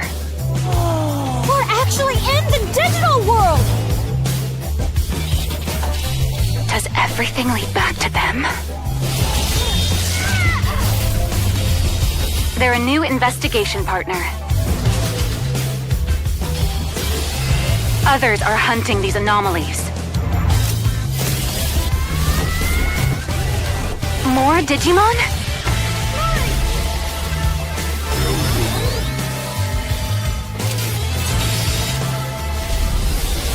Agent, we need you. You must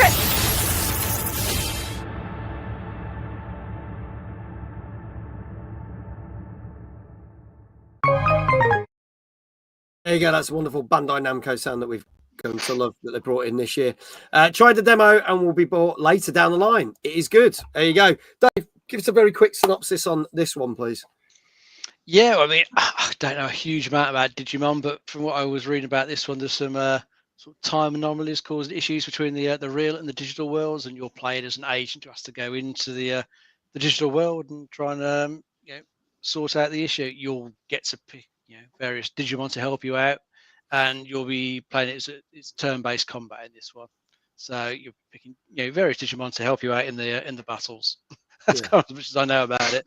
But looking at it in the trailer, I think it immediately looks a lot better than the recent Pokemon games.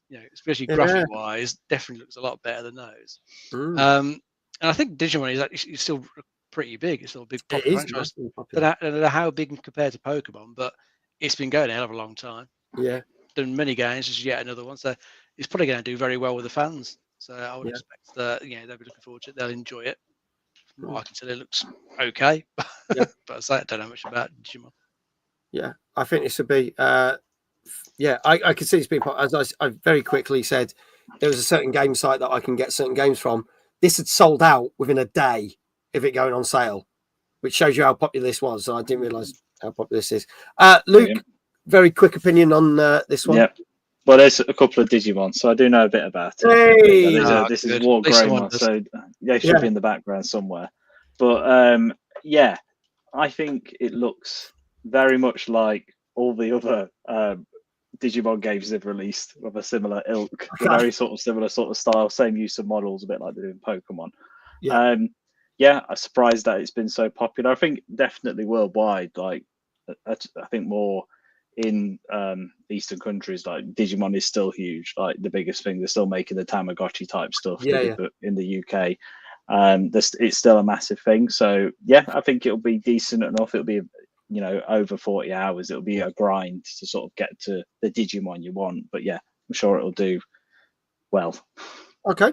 All right. Well, folks, get your scores in now. This came out on Friday, as I say, for PS5, Xbox Series X, and PC. Everyone pretty much saying the same thing at first. Danka 8, Gozzo 8, Brian 8. Dave, I'll start with you. I'll try an 8 as well. Trying an 8. The other Dave Johnson, 8. I challenge Luke to a Digimon battle somehow. Well, you can both stand on. Yeah, Chairmon. I can see someone getting hurt. The problem is the Chairmon. That's the shitty thing about it. Flame says an 8. Where Digimon Tamagotchis could fight each other back in the 90s. There you go. Retro says everyone's saying 8. Luke, what are you saying? I don't want to upset the Digimon here, so I'll say 10. Okay, fair enough. I thought you were going to say 8, but never mind. They go for a 10. Iquail going for an 8. I was going to make the Chairman joke. There you go. Great minds fight alike. Last chance, folks. This is Digimon Story, Time Stranger, which came out last Friday on PS5, Xbox Series X, and PC. And if anyone just wants to put in the chat 8, you can, because Luke's the only one who said a different score. And I can tell you that this did get 10. An 8 out of 10. Okay. I did try and help you there, actually. I did try and say. I know. But there you go. Well done to everyone that got that, because everyone in chat got that right. Dave, very quickly, how do you want your shout out? Do a bit of quick spinning. Quick spinning. Icar said that was a question, not a statement. There you go. Here we go. Dave! Quick spin. Well done. There you go. There you go. Very well cool. done to everyone. Our final game of the night. We are going to hammer through this. Dave's like, there's too many shout outs. Why are people getting these right? Shout out for the people who didn't get it right. Well, then you just got to shout out our wonderful guest, Luke. There you go. Our final game of the night is another remaster of a game that I was familiar with, but I've never played. This came out on Friday also for PS5, Xbox Series X and S, Switch and Switch 2, and PC. And this is Castle of Heart Retold.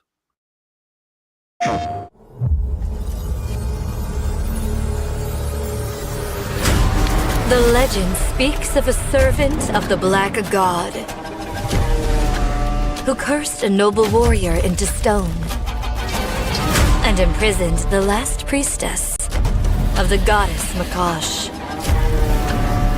But now, the warrior's heart beats anew, doomed to crumble with every step. He will break through the sorcerer's legions to reach the very heart of evil. He will cross ancient swamps where old magic lingers, and roam frozen peaks teeming with foul monsters, skilled with sword, mace, spear, and arcane arms. The righteous warrior shall not be stopped in his quest to defeat the evil, to shatter the curse, to save the last priestess. Save me.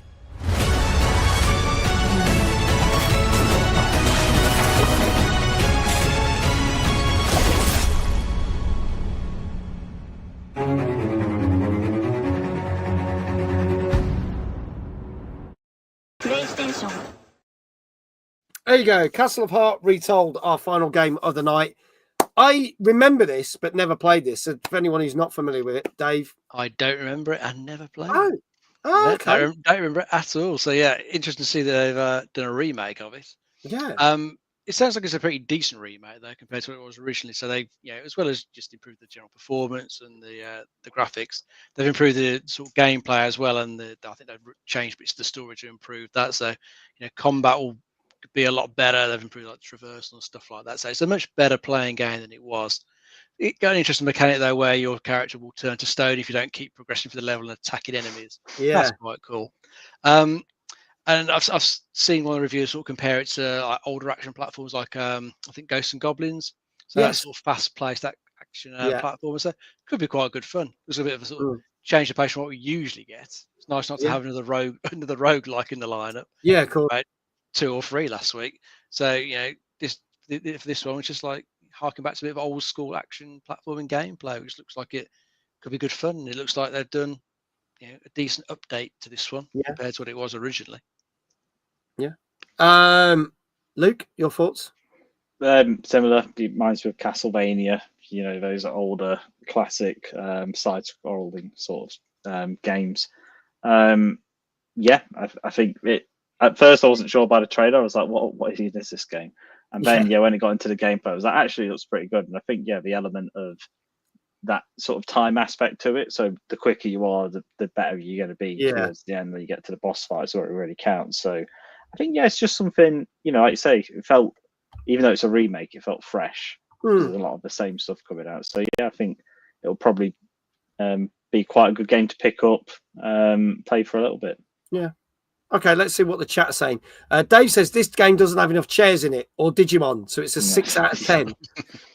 Danker says, I'm really not sure about this game. 5.5. Well, chat, get your scores in now. As I say, this is Castle of Heart Retold, which came out on Friday on PS5, Xbox Series X and S, Switch 2, and PC. Brian saying 7 out of 10. So we've got quite varied scores. Luke, what do you reckon? I think a 6. I think it does look good, but I think, remake, is it going to be that interesting? How difficult is it? All of that could be a factor. So, I think a 6. Okay, go for a 6. Flame saying a 7.5. Fleabag saying a 7. Dave, what say you? I think I'll try the safe 7 for this one. Safe 7 for this as well. Retro Shazar also over on YouTube is saying the same thing, going for a 7. Gozzo says 6, I guess. I think this is thrown people on this one. People are really not sure what to make of this, which is interesting. If there are no more guesses, folks, because obviously I want to wrap up the show because we're running a little bit late. I can tell you that the original game didn't get great reviews because it was quite clanky. And they have improved a number of things with this version of the game. However, it has massively divided people with the scores. And some people say, they've done a good job. It's quite good. And some people say they've basically just polished a turd. And therefore, the average score for this is a 5 out of 10. Oh. It's very, very mixed reviews. Very mixed reviews. I don't know whether that will change over the period of time. And it'd be interesting to see if that changes. And we talk about that as we have done with some games where the average score does change. But it's basically just very average. So there you go. 5 out of 10. Closest person to that was Danker with a 5.5, but no one actually guessed that right. So there you go. So he ended on a bit of a one. But I did want to. I thought it was an interesting one to cover, so that's why I kind of wanted to cover it. But I actually think it looks good. I would give it a try. Pick it up in a sale. It's a sale game, but on the Switch store, 99p or something. You're like, yeah, sure. Yeah, I would say it's a Game Pass game, but no one's got a fucking subscription to Game Pass anymore. Yeah. So there you go. Now, obviously we ran late. I was going to say to Luke, give us a little sneak thing, right? Because obviously, if you want Luke's details for TR29, the event on Saturday has sold out, but you can follow all the socials. Give us a little tease because you've already started planning next year's event. So give us a little tease of what we could expect. So people, when they're ready to get tickets for TR30. Yes. Okay. So TR30. We're working close with Daryl, who you've had on the show before. He did the Making of Tomb Raider book. Maybe he's got another book out. Maybe we'll talk about that at TR30. We're going to do. We've been discussing it together. It's all about bringing everyone back. A bit of a smash, sort of like get all the old guests back. So we've had a couple of models now. Bring it just everyone. Let's try and get everyone who sort of supported the event back next year to sort of have the ultimate sort of anniversary. And also, kind of separately to that, we're going to be fundraising for a Lara Croft statue. There is a statue. We've sort of secured the statue. We just got to get the funds to get it and get it to Derby, basically. So wow, yeah, so that's pretty big. I've not mentioned that before, but there you go. People down there, you guys know. So of course, I'll help. If Mags wants some Tomb Raider stuff there, we can make it happen again. So there we go. There you go. Yes, because Dave says TR30 times timeless. I knew it. Yeah, we'll talk. We'll talk. We'll get stuff sorted. Carl just said the response I got once from a previous boss where I said you can't polish a turd, but you can roll it in glitter. Yeah. Good way to end the show. It is. What a great way to end the show. Ryan, good evening. Welcome. But unfortunately, we're just about to end the show. Thank you so much to our wonderful guest, Luke, organizer of TR29 and TR30. So keep your eyes peeled for when tickets go on sale for that. I'm sure as soon as Luke tells me, I'll plug it on this show and streams and stuff. So can't wait. He's like, oh no, hope you had a good stream. It was a good stream, mate. Thank you for being here for the last few minutes. Big shout out to Luke. I'm really looking forward to the event on Saturday. Thank you so much for inviting me. Greatly appreciate it. And no doubt we'll be gabbing about it on my shows next week and saying how good it is. So really, really looking forward to it. Thank you. As always, big shout out to our co-host that knows the most, Mr. David Jones. Always. Thank you so much for being our fountain of knowledge. Thank you to everyone in chat on YouTube and Twitch for being here. And obviously, thank you to the wonderful mods. There is Luke's links. Go click them and follow on everything. Dave says, where was my invite? It was attached to a chair. So I don't know what happened there. But there you go. So a Tomb Raider person took it again. Yeah, Tomb Raider person took it. So there you go. Someone else. Let's blame Heather. No, let's not blame Heather. She's lovely. No. Let's blame Paul again. Yeah, bless her. Right. Next week's show, potential games that we will be talking about. Little Nightmares 3 is out this week.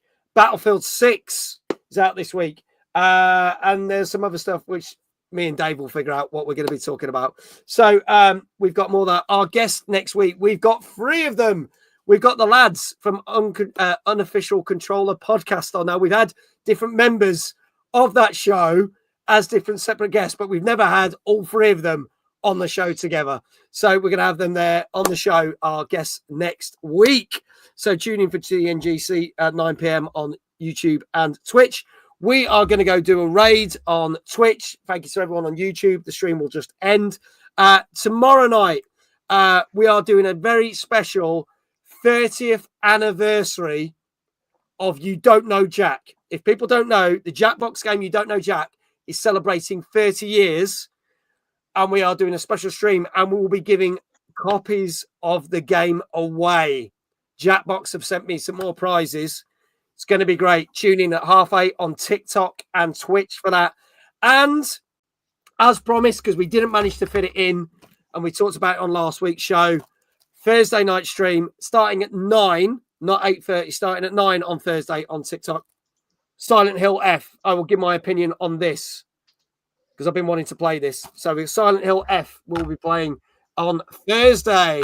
That's it from us. Thank you so much. Let's see who we can raid. Thank you, Brian. Greatly appreciate it. Thanks for being here, man. It's great to see when guests come back and in the chat. I really appreciate that. So thank you for being here. Let's quickly. I don't want to spend too long doing a raid, but do you know what? I think we could just be really. Let's go with